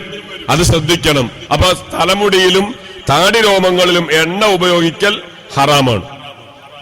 അതേപോലെ മറ്റൊന്ന്, നഖമോ മുടിയോ നീക്കൽ ഹറാമാണ്. നഖം മുടി പോലത്തത് നീക്കുക. ചില ആളുകളൊക്കെ ഉണ്ട് വെറുതെ ഇങ്ങനെ സംസാരിച്ചോണ്ടിരിക്കുമ്പോ മൂക്കിലൊക്കെ ഇങ്ങനെ പിടിച്ചിട്ട് ഒറ്റപ്പെടുത്തുക. കുഴപ്പമൊന്നുമില്ല. 3 രോമം വന്ന ഒരാടിനെ നിർത്താൻ മതി. ഈ രൂപത്തിൽ നല്ല പണിഷ്മെന്റ് നമുക്ക് വരും. അപ്പൊ സ്ത്രീകളുണ്ട് ചിലരിങ്ങനെ മെല്ലെ മുടി ഇങ്ങനെ പിടിച്ചിട്ട് പേനോ ഈരോ എന്നൊരു ഒറ്റ വലിയാണ്. മുടി അങ്ങ് പോന്നാൽ സംഭവം തകരാറിലായി മാറും. പലപ്പോഴും നമ്മൾ ശ്രദ്ധിക്കണം. ഇതൊക്കെ കുറഞ്ഞ സമയത്തേക്ക് ഇതൊക്കെ വേണ്ടതുള്ളൂ. എല്ലാ സമയത്തും ശ്രദ്ധിക്കണമെന്നില്ല. ഇഹ്റാം ചെയ്യുമ്പോൾ മാത്രം. അപ്പൊ മുടിയും നഖവും നീക്കൽ ഹറാമാണ്. അതേപോലെ 5ാമത് വിവാഹബന്ധം ഹറാമാണ്. വിവാഹം നടത്തിക്കൊടുക്കലും അതുപോലെ അതുമായി ബന്ധപ്പെട്ട കാര്യങ്ങൾ ഇഹ്റാമിലായാൽ ഹറാമാണ്. ഫുഖഹാ പറഞ്ഞതുകൊണ്ടത് പറയുന്നു, നമുക്ക് വരുന്നില്ല. ഇനി വന്നാൽ ശ്രദ്ധിക്കാൻ വേണ്ടിയിട്ട്. 6ാമത് ശാരീരികമായ ഭാര്യ ഭർത്തൃബന്ധവും വൈകാരികമായ ചിന്തകൾ, ഇതൊക്കെ ജിമാ, അതുമായി അനുബന്ധ കാര്യങ്ങളൊക്കെ ഇഹ്റാമിലായാൽ ഹറാമാണ്, പറ്റൂല. വൈകാരികമായ ചിന്തകളൊക്കെ മാറണം, റബ്ബിലങ്ങ് ലയിക്കണം. പ്രത്യേകിച്ച് നമുക്കറിയാം, തവാഫിലൊക്കെ ഇറങ്ങുമ്പോ പ്രായം കുറഞ്ഞ സ്ത്രീയും ചെറുപ്പക്കാരുമൊക്കെ തോളോട് തോളുരുമിയാണ് തവാഫിലങ്ങ് നടക്കുക. കരുതണേ, ചിന്തിക്കണേ. ഒരു കാരണവശാലും മനസ്സിന്റെ നിയന്ത്രണം വിടാൻ പാടില്ല. ഞാൻ എവിടെയാണെന്നുള്ള ഓർമ്മ വേണം. കഅബയുടെ ചുമരുകൾ നമുക്കെതിരെ സാക്ഷി നിൽക്കും. സുഫിയാനു സൗരി തങ്ങൾ പറഞ്ഞില്ലേ, രാത്രിയിൽ ഇങ്ങനെ കഅബം തവാഫ് ചെയ്തുകൊണ്ടിരിക്കുമ്പോ കഅബയുടെ ചുമരുകൾ സംസാരിക്കുന്നത് പോലെ, കല്ലുകൾ സംസാരിക്കുന്നത് പോലെ ശ്രദ്ധിക്കുമ്പോ ആ കല്ലുകൾ എന്താ പറയുന്നു? ഓ റബ്ബേ, ഓ ജിബ്രീൽ, ഈ വരുന്ന ആളുകളെ കൊണ്ട് ഞാൻ കുടുങ്ങിയെന്ന് റബ്ബിനോട് ആവലാതി പറയുന്നത് ബഹുമാനപ്പെട്ട ഇമാം തബരി റഹിമഹുല്ല അദ്ദേഹത്തിന്റെ ബൈത്തുൽ അതീഖ് എന്ന കിതാബിൽ രേഖപ്പെടുത്തുന്നുണ്ട്. ആ ചുമരുകളൊക്കെ നമുക്കെതിരെ സാക്ഷിയാകും. നമുക്കെതിരെ അള്ളാന്റെ മുന്നിൽ അത് പറയും. അതുകൊണ്ട് നാം അവിടെ നടക്കുമ്പോഴും എടുക്കുമ്പോഴും ഒക്കെ വലിയ കരുതൽ വേണം. അപ്പൊ അത് ഹറാമാണ്. പിന്നെ മറ്റൊന്ന്, 7ാമത്, നമുക്കത് വരുന്നില്ല എന്നാലും ഫിഖഹിന്റെ കിതാബിൽ കാണാം, വേട്ടമൃഗങ്ങളെ നശിപ്പിക്കുക എന്നതാണ്. അപ്പൊ ഒരാൾ ഇഹ്റാം ചെയ്യുമ്പോ 7 കാര്യങ്ങൾ അയാൾക്ക് സുന്നത്തുണ്ട്, 7 കാര്യങ്ങൾ പാടില്ലാത്തതുണ്ട്. ഈ കാര്യങ്ങളൊക്കെ കൃത്യമായി പഠിച്ചു മനസ്സിലാക്കി ഇൻഷാ അല്ലാഹ് അയാള് യാത്ര പുറപ്പെടുന്നു. കരിപ്പൂര് അല്ലെങ്കിൽ കണ്ണൂര് എയർപോർട്ടിലേക്ക് വളരെ നേരത്തെ എത്തുന്നു. എത്തിയാലൊക്കെ അവിടെ ഇറങ്ങി നടന്ന് കുശലം പറയാൻ വേണ്ടി നോക്കരുത്. ഖുർആൻ ഓതുന്നതിൽ, സ്വലാത്ത് ചൊല്ലുന്നതിൽ, ദിക്ർ ചൊല്ലുന്നതിൽ, കിട്ടിയ നിഅമത്തിന് ശുക്ർ ചെയ്യുന്നതിൽ ഓരോ മിനിറ്റുകളും ഉപയോഗപ്പെടുത്തണം. മണിക്കൂറുകൾ കഴിഞ്ഞാൽ കഅബയുടെ തിരുമുറ്റത്ത് നമ്മൾ എത്തും. അല്ലാഹു എത്തിക്കുമാറാവട്ടെ, അല്ലാഹു എത്തിക്കുമാറാവട്ടെ. ഒരു തടസ്സം വരാതെ പടച്ചോൻ കാക്കുമാറാവട്ടെ. പ്രിയമുള്ളവരെ, പറഞ്ഞു വന്നത് അങ്ങനെ ആ ക്രമീകരണങ്ങളും ഇന്നു മുതൽ രാത്രി തഹജ്ജുദ് എഴുന്നിട്ട് ഇങ്ങനെ കരഞ്ഞു റബ്ബിനോട് ചോദിക്കലും, ബന്ധങ്ങൾ സുദൃഢമാക്കലും, പറയേണ്ടവരോട് പറയലും, പൊരുത്തപ്പെടിക്കലൊക്കെ കഴിഞ്ഞു. ഇപ്പൊ തന്നെ ഹജ്ജിന്റെ ഒരു ചുവയിലായി. എന്തിനാ ഞാനിത് പറഞ്ഞത്? നാം ഇപ്പോൾ ഉള്ളത് ചെറിയ രൂപത്തിലല്ല. ഈ യാത്രയ്ക്കൊരാൾ ഒരുങ്ങുമ്പോ തന്നെ ഹദീസ് നോക്കിയാൽ കാണാം വളരെയേറെ വിശദീകരിക്കാനുണ്ട്. അയാൾ ആ വ്യക്തി അവൻ അള്ളാഹുവിന്റെ പ്രത്യേകമായ കാവലിലാണ്. അവൻ അള്ളാഹുവിന്റെ പ്രത്യേകമായ കാവലിലാണ്. അങ്ങനെ അവന് ഇബാദത്ത് പൂർത്തിയാക്കാൻ കഴിഞ്ഞാൽ അള്ളാഹു വലിയ പ്രതിഫലം കൊണ്ട് അവനെ സമ്പുഷ്ടമാക്കി. ഇനി അതിനു മുമ്പ് അവനങ്ങ് മരിച്ചാലോ കഅബ കണ്ടില്ല, അള്ളാഹു അതിനുള്ള അവസരം കൊടുത്തില്ലെങ്കിലും മനസ്സുകൊണ്ടങ്ങ് റെഡിയായപ്പോ അവന്റെ പാപങ്ങളെ അള്ളാഹു പുറത്തു കൊടുത്തു എന്ന് മുത്തുനബി മുഹമ്മദ് റസൂലുള്ളാഹി പഠിപ്പിച്ചതാണ്. പടച്ചോനെ, ആ രൂപത്തിൽ നിങ്ങൾ ഇനി മക്കത്തേക്ക് എത്തണ്ട. അതാ ഞാൻ ആദ്യം ഓതിയ ആയത്ത്, അൽ ഹജ്ജു അശ്ഹുറും മഅലൂമാത്. നിർണിതമായ ചില മാസങ്ങളിൽ നിർവഹിക്കപ്പെടുന്ന ഇബാദത്താണ് ഹജ്ജ്. ഫമൻ ഫറള ഫീഹിന്നൽ ഹജ്ജ, ആ മാസങ്ങളിൽ ഹജ്ജ് ചെയ്യണമെന്നൊരാൾ തീരുമാനിച്ചു കഴിഞ്ഞാൽ, മക്കത്തെത്തിയാലെന്നല്ല പറഞ്ഞത്, പോയാലെന്നല്ല പറഞ്ഞത്, തീരുമാനിച്ചു കഴിഞ്ഞാൽ അയാളുടെ ക്വാളിറ്റിയും ക്വാണ്ടിറ്റിയും ഒക്കെ ചേഞ്ച് ആവണം. അയാൾ ശരിയ മാറ്റത്തിന് വിധേയമാവണം. സമൂഹം ചിന്തിക്കണം, ഓ എന്തൊരു ഭാഗ്യം, അയാൾ മക്ക കണ്ടിട്ടില്ല, അവസരം ലഭിച്ചപ്പോ തന്നെ എന്തൊരു മാറ്റമാണ് അയാളിൽ. ആ മാറ്റം ഹൃദയത്തിന്റെ ഉള്ളിൽ നിന്നുണ്ടാവുന്നവർക്ക് മാത്രമേ അറഫ തുണയാവുകയുള്ളൂ, മുസ്ദലിഫ തുണയാവുകയുള്ളൂ. പേര് ഹാജി എന്ന പേരിനല്ല പോണത് സ്വർഗം വാങ്ങാന്. അതുകൊണ്ടാണ് ഖുർആൻ പറഞ്ഞത്, ആരെങ്കിലും ആ ഒരു യാത്രയ്ക്ക് വേണ്ടി തീരുമാനിച്ചു കഴിഞ്ഞാൽ ഫലാ റഫസ, പിന്നെ ആവശ്യമില്ലാത്ത ഒരു വർത്തമാനം അയാൾ പറയൂല. ഒരു ആവശ്യമില്ലാത്ത ചർച്ചകളിൽ ആ പെണ്ണിനെ കിട്ടൂല. കാരണം ഞാൻ അള്ളാന്റെ അതിഥിയാ. ഇപ്പൊ നിങ്ങൾ അബൂബക്കർ ഹംസയും നിങ്ങളുടെ പേരിലല്ല ഇപ്പൊ നിങ്ങൾക്കുള്ള, നിങ്ങളുടെ മുഖത്തേക്ക് ഒരു പ്രത്യേക പേരുണ്ട്. എന്താണ് ആ പേര്? എന്താണ് ആ പേര്? ആരും മിണ്ടണില്ല. എന്താണ് ആ പേര്? എന്തെങ്കിലും ഒന്ന് പറഞ്ഞ് തെറ്റാണ് ശരിയാണെങ്കിലും. അബൂബക്കർ ഹംസ നിങ്ങൾക്ക് നിങ്ങളുടെ വാപ്പ ഇട്ട പേരാ. നിങ്ങൾക്ക് ഇപ്പൊ അല്ലാത്തൊരു പേരുണ്ട്. എന്താണ് ആ പേര്? ആജിയോ? ആജി അങ്ങനെ പേര് തന്നെ ഇല്ല. നിങ്ങൾക്കൊരു പേരുണ്ട്. ആ പേര് നിങ്ങൾക്കൊക്കെ കിട്ടി, ളുയൂഫുർ റഹ്മാൻ. അള്ളാന്റെ അതിഥികൾ എന്ന പേരാ നിങ്ങൾക്കുള്ളത്. അള്ളാന്റെ അതിഥിയാ, പടപ്പുകളുടെ അതിഥിയ, പടച്ചോന്റെ അതിഥിയാ. അപ്പൊ പടച്ചോന്റെ അതിഥിയാകുന്നവനിൽ ആ മാറ്റമില്ല. പിന്നെ എന്ത് അതിഥിയാണവൻ? അള്ളാഹ് സ്വീകരിച്ച അതിഥിയാ. ളുയൂഫുർ റഹ്മാൻ എന്നാണ് അവന്റെ പേര്. നിങ്ങളുടെ ഒക്കെ പേര്, നമ്മുടെ ഒക്കെ പേര് യഥാർത്ഥ അതിഥിയായി അള്ളാഹു സ്വീകരിക്കുമാറാവട്ടെ. അള്ളാന്റെ അതിഥികളാണ്. അതിഥികൾ ആകുമ്പോ നമ്മൾ എന്തു വേണം? ആ അതിഥികളുടെ സ്വഭാവമാണ് പറഞ്ഞു ഫലാ റഫസ, ആവശ്യമില്ലാത്ത ഒരു വർത്താനവും പറയൂല. വലാ ഫുസൂഖ, അനാവശ്യ ചർച്ചകൾക്ക് അയാളെ കിട്ടുക തന്നെയില്ല. എന്തെങ്കിലുമൊക്കെ മോശത്തരം പറഞ്ഞു കേട്ടതിന് അയാൾ അവിടെ നിൽക്കൂല, ആ പെണ്ണതിന് കൂടൂല. ഭാര്യ ഭർത്താക്കന്മാർ തമ്മിലുള്ള ജീവിതം, ഇന്നലെ വരെ കറിക്ക് ഉപ്പ് കുറയുമ്പോ ചാടിക്കയറിയ ഭർത്താവ് ഇന്ന് ഓട്ടോമാറ്റിക്കലി ചേഞ്ചായി. ഒരു മിണ്ടാട്ടവും ഇല്ല. എന്തേ? ഞാൻ അള്ളാന്റെ അതിഥിയാ. കഅബത്തിങ്ങ ചെന്ന് പടച്ചോനെ അല്ലാഹുമ്മ ഈമാനം ബിക വ തസ്ദീഖൻ ബി കിതാബിക എന്ന് പറയുമ്പോ ആ ഭവനം സാക്ഷിയാവണമെങ്കിൽ തോന്നിവാസം പറഞ്ഞു പോയാൽ എന്നെ അള്ളാഹ് സ്വീകരിക്കൂല. ഭാര്യയുടെ മുന്നിൽ കുതിച്ചാടിയ ഭർത്താവ് പൂച്ചയെ പോലെ ഒതുങ്ങി.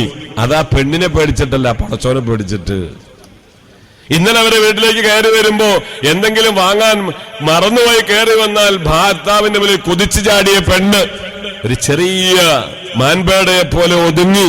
ഭർത്താവിനെ പേടിച്ചു, ഭീകരജീവിയായി കണ്ടതുകൊണ്ടല്ല, എന്നെ അള്ളാഹു അതിഥിയായി തെരഞ്ഞെടുത്തു. ഞാൻ അയാളെ മാനിക്കാതിരുന്നാൽ അള്ളാഹ് എന്നെ മാനിക്കൂല. ഈ ഒരു അവസ്ഥയിലേക്ക് നമ്മൾ ചേഞ്ച് ആവുകയാണ്. വലാ ജിദാല ഫിൽ ഹജ്ജ്, എന്നിട്ട് പറഞ്ഞു നിങ്ങൾ അതിനു വേണ്ടി ഒരുങ്ങിക്കഴിഞ്ഞാൽ എന്തു വേണം? പരിശുദ്ധമായ ഖുർആന എന്റെ വകയല്ല. എന്നിട്ട് നിങ്ങൾ ഫലാ ഫുസൂഖ വലാ ജിദാല ഫിൽ ഹജ്ജ്. എന്നിട്ട് പറയുന്നു തസവ്വദു, മക്കത്തേക്ക് വരുമ്പോ നിങ്ങൾ ഇഷ്ടം പോലെ വിഭവങ്ങൾ കൊണ്ടുവരണം. എന്താ വിഭവം? നല്ല കാസർഗോഡൻ പലഹാരങ്ങൾ, കർണാടക പലഹാരങ്ങൾ, അതാണോ? അതൊക്കെ ആവാം, പക്ഷേ അതൊന്നുമല്ല മെയിൻ പലഹാരം. ഏറ്റവും വലിയ പലഹാരം തഖ്വയാണ്. ഇടത്തെ മുലയുടെ രണ്ടുപേരെ ചൂണ്ടിക്കൊണ്ട് മുത്തുനബി പറഞ്ഞു, തഖ്വ ഇവിടെയാണെന്ന് പറഞ്ഞാൽ ഹൃദയം പാകപ്പെടണം. ഹൃദയം പാകപ്പെട്ടാൽ ഒരു ദിക്റും ഒന്നും അറിയാത്ത ഒരാളെയും പടച്ചോ നോക്കിക്കോളും. തവാഫിൽ കുറെ ദിക്റുണ്ട്. ഷാഫി മദ്ഹബ് അനുസരിച്ച് ഹജ്ജിന്റെ ഉംറയുടെ അമലുകളിൽ നാവ് കൊണ്ട് ചൊല്ലൽ നിർബന്ധമായ ഒരു ദിക്റും ഇല്ല. എന്ന് വെച്ച് പഠിക്കണ്ടെന്നല്ല, പഠിക്കണം. ഇമാം അബൂ ഹനീഫ തങ്ങളുടെ മദ്ഹബിൽ മാത്രം നിയ്യത്ത് ചെയ്യുമ്പോ ആ നിയ്യത്തിനോടൊപ്പം തൽബിയത്ത് ചൊല്ലൽ നിർബന്ധമുണ്ട്. ഷാഫി മദ്ഹബിൽ അതുമില്ല. അപ്പൊ കുറെ ചൊല്ലുക പഠിക്കുക എന്നതല്ല, ഹൃദയമാണ് ഇവിടെ. ഹൃദയത്തിലേക്ക് ആ നോട്ടം. ആ ഹൃദയം റെഡിയാണെങ്കിലോ ഒരു ദിക്ർ ചൊല്ലാതെ അല്ലാ എന്ന് പറഞ്ഞു നടന്നാലും പടച്ചോൻ സ്വീകാര്യം തരും. 1400 വർഷങ്ങൾക്കപ്പുറം കണ്ടില്ലേ മുത്തുനബി സയ്യിദുനാ മുഹമ്മദുർ റസൂലുള്ളാഹ്.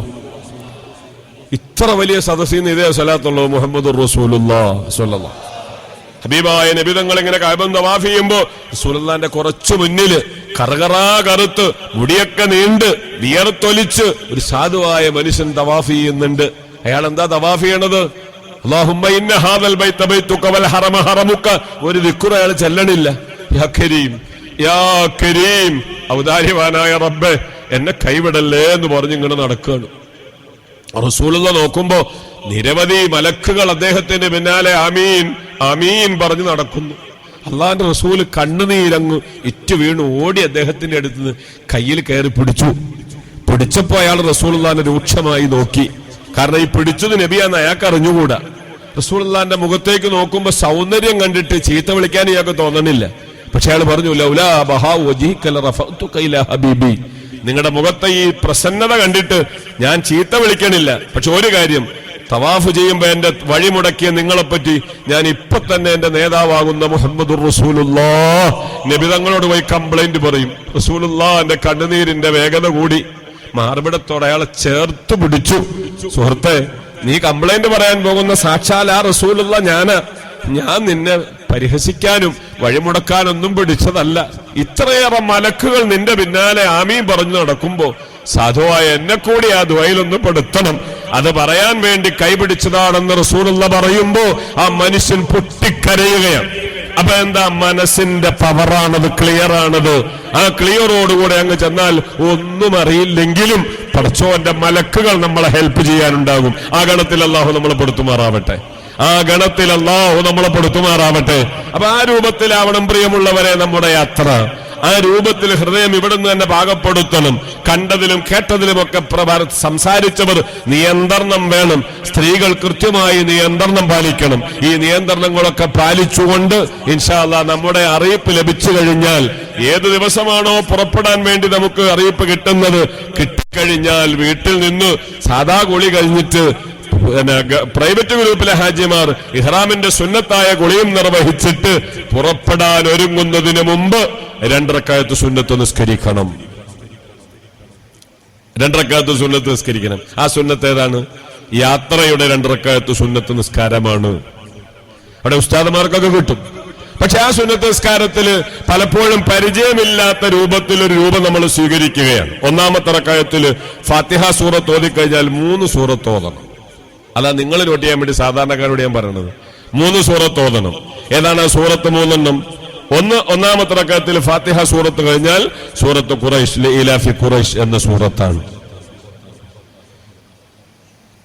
2-ാമത്തത് സൂറത്തുൽ കാഫിറൂനെയാണ്, ഖുൽ യാ അയ്യുഹൽ കാഫിറൂന. അതൊക്കെ നിങ്ങൾ എഴുതിയെടുത്ത് വീട്ടിൽ നിന്ന് ചെയ്തു പോകണം. 3-ാമത് ഫലക്കാണ്, ഖുൽ അഊദു ബിറബ്ബിൽ ഫലക്കാണ്. അപ്പൊ 1-ാമത്തെ റക്അത്തിൽ ഫാത്തിഹ സൂറത്ത് കഴിഞ്ഞാൽ 3 സൂറത്ത് ഓതുക. അത് സൂറത്ത് ഖുറൈശ്, സൂറത്തുൽ കാഫിറൂന, സൂറത്തുൽ ഫലഖ്. ഈ 3 സൂറത്തുകൾ 1-ാമത്തെ റക്അത്തിൽ യാത്രയുടെ സുന്നത്ത് നിസ്കാരത്തിന്റെ 1-ാമത്തെ റക്അത്തിൽ ഓതണം. രണ്ടാമത്തെ റക്അത്തിൽ ഫാത്തിഹ കഴിഞ്ഞാൽ ഇഖ്ലാസ്, അതുപോലെ സൂറത്തുന്നാസ്, ഖുൽ ഹുവല്ലാഹു അഹദും ഖുൽ അഊദു ബിറബ്ബിന്നാസ്. ഞാൻ ഈ ക്ലാസ് കഴിഞ്ഞ് നിങ്ങളുടെ ഡയറിയൊക്കെ ഒന്ന് നോക്കും എന്തൊക്കെ എഴുതി വെച്ചേക്കണമെന്ന്. ശരിയാണോ എന്ന് ഒരു പരിശോധന നടത്തി കുറച്ചെങ്കിലൊക്കെ ഒന്ന് കാണണം. കാരണം ക്ലാസ് കഴിഞ്ഞ് വെറുതെ അങ്ങോട്ട് നമ്മൾ എഴുന്നേറ്റ് പോകാൻ പാടില്ല. ഇന്ന് മുതൽ ചെന്നാൽ ഈ കാര്യങ്ങളിലേക്കൊക്കെ ഒരു ശ്രദ്ധ നമുക്ക് വേണം. അള്ളാഹു പെരുമാറാവട്ടെ. അങ്ങനെ നമ്മൾ ആ രണ്ടറക്കാലത്ത് പൂർത്തിയാക്കി സലാം വീട്ടി കഴിഞ്ഞാലും അവിടെ ഇരുന്നു കൊണ്ട് വീണ്ടും ആയത്തുൽ കുർസി ഓതൽ സുന്നത്തുണ്ട്. അതുപോലെ ഈലാഫി ഖുറൈശ് എന്ന സൂറത്ത് ഓതലും സുന്നത്തുണ്ട് സലാം വീട്ടി കഴിഞ്ഞാലും. അസ്സഫറു ഖിത്അത്തും മിനൽ അദാബ്, യാത്ര എപ്പോഴും പ്രയാസങ്ങൾ നിറഞ്ഞതാണ്. ലഘൂകരണത്തിന്റെ ഭാഗം മനുഷ്യ കഴിവിൽപ്പെട്ടതല്ല, റബ്ബിന്റെ സഹായം മാത്രമേ ഉള്ളൂ. അതിന് ലഭ്യമാവാൻ വേണ്ടിയുള്ള മാർഗങ്ങളാണിതൊക്കെ. കണ്ടില്ലേ നിങ്ങൾ, അഹമ്മദ് റസാഖാൻ ബറേൽവി റഹ്മത്തുള്ളാഹി അലൈഹി തന്റെ പ്രിയ മാതാവുമൊത്ത് ഹജ്ജിന് പോകുന്ന രംഗം ചരിത്രങ്ങളിൽ കാണാം.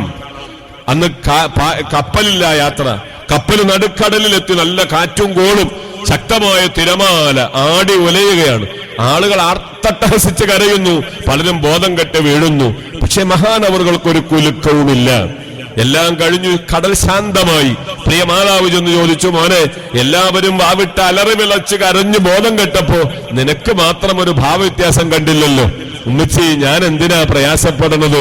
മുത്തുനബി പറഞ്ഞത് കൃത്യമായി ഓതിക്കൊണ്ടാ ഞാൻ ഇറങ്ങിയത്. അഥവാ ആയത്തുൽ കുർസി ഹദീസിലുണ്ട്. അത് ഓതി ഒരാൾ യാത്ര പുറപ്പെടുമ്പോ പ്രയാസകരമായ അനുഭവങ്ങളെ തൊട്ട് കാവലുണ്ടാകുമെന്ന് മുത്തുനബി സയ്യിദുനാ മുഹമ്മദ് റസൂലുള്ളാഹി പഠിപ്പിച്ചിട്ടുണ്ട്. ഇപ്പൊ നിങ്ങളുടെ മംഗലാപുരത്തല്ലേ ഫ്ലൈറ്റ് ഇങ്ങനെ പറക്കുന്നു, ഭർത്താവിനെ കാത്തു ഭാര്യ കാത്തു നിൽക്കുന്നു. പക്ഷേ വട്ടമിട്ട് വളർന്ന ഫ്ലൈറ്റിന്റെ ഉള്ളിൽ നിന്ന് കത്തിക്കഴിഞ്ഞ ശരീര കഷ്ണങ്ങളാണ് വീട്ടിലേക്ക് വന്നതെങ്കിൽ ഇതാണ് യാത്രയിലേക്ക് ഒരു ഗതി. സഹായം റബ്ബിന്റെ ഭാഗത്തു നിന്ന് മാത്രം. ലഭ്യമാവാൻ ചില മാർഗങ്ങളൊക്കെ നമ്മൾ അവലംബിക്കുന്നു എന്ന് മാത്രം. അപ്പൊ സലാം വീട്ടി കഴിഞ്ഞാൽ അവിടെ ഇരുന്നു കൊണ്ട് ലീലാഫി ഖുറൈശ് എന്ന സൂറത്തും ആയത്തുൽ കുർസിയും ഓതി ദുആയുണ്ട്. ഇവിടെ നമ്മുടെ പുസ്തകങ്ങൾ കഴിഞ്ഞ ക്യാമ്പിൽ വിറ്റിരുന്നു. ഇൻഷാ അല്ലാഹ് ഇത്തവണയും വിൽപ്പനയ്ക്ക് ഉണ്ടാകുമെന്ന് കരുതുന്നു. ഉണ്ടെങ്കിൽ അതൊക്കെ ഒന്ന് വാങ്ങി പഠിക്കുക. ഏതാണെങ്കിലും അൽഹംദുലില്ലാഹ് എന്നിട്ട് പച്ച മലയാളത്തിൽ കാര്യമായി ദുആ ചെയ്തു.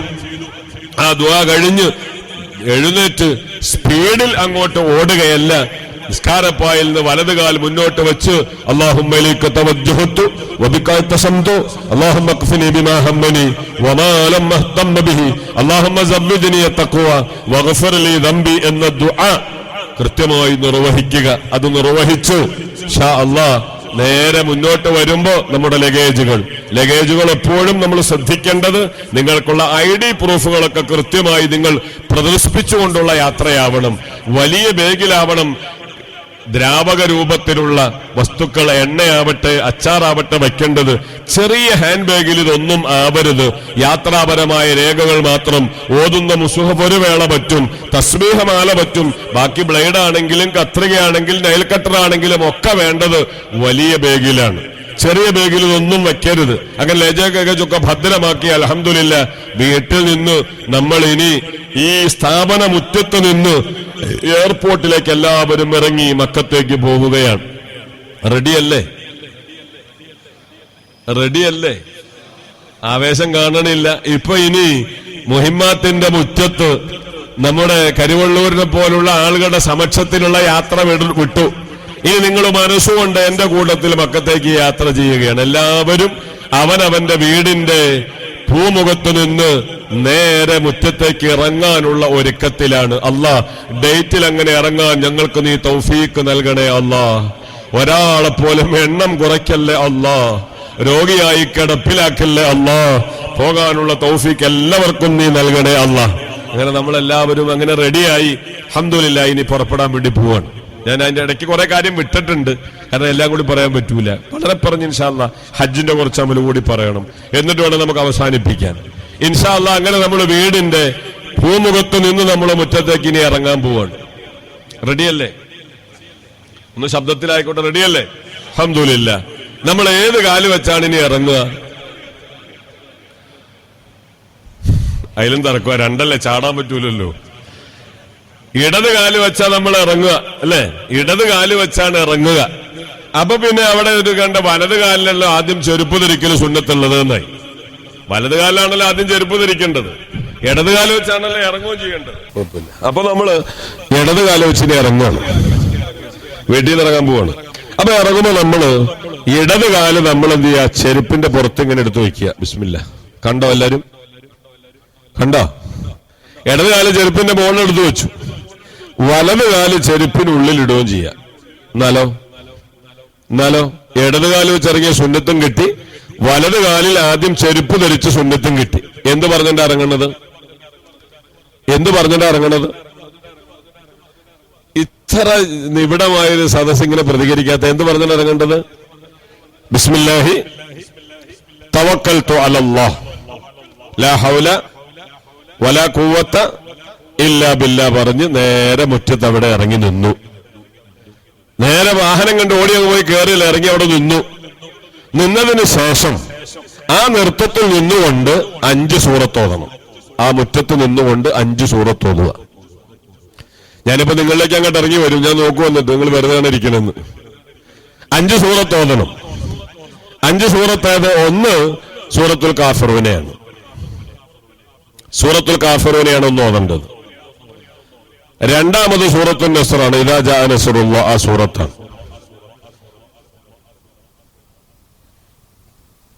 മൂന്നാമത്തത് ഇഖ്ലാസ് ആണ്. നാലാമത്തത് ഫലക്കാണ്. അഞ്ചാമത്തത് സൂറത്തുൻ നാസാണ്. ഇങ്ങനെ 5 സൂറത്തുകൾ യാത്രയിലുടനീളം വിശുദ്ധ ഖുർആന്റെ തണലിലായി കാവലിലായിട്ടുള്ള ഒരു യാത്ര അള്ളാഹു തരുമാറാവട്ടെ. അള്ളാഹു അങ്ങനെ എല്ലാ സംരക്ഷണവും എല്ലാ രംഗത്തും നമുക്ക് അള്ളാഹു പ്രദാനം ചെയ്യുമാറാവട്ടെ. പക്ഷെ അങ്ങനെ നമ്മൾ എല്ലാം കഴിഞ്ഞു. അപ്പൊ നമ്മുടെ വാഹനമൊക്കെ റെഡിയാണ്. ആ റെഡിയായ വാഹനത്തിന്റെ അരികിലേക്ക് നമ്മൾ ചെന്ന് ഇനി നമ്മൾ വലതുകാല് വെച്ച വാഹനത്തിലേക്ക് അങ്ങ് കയറാൻ പോവാണ്. ലുസായ വലതുകാല് വെച്ച വാഹനത്തിൽ കയറുന്നത്. ആ കയറുമ്പോ നമ്മൾ എന്താ പറയല്?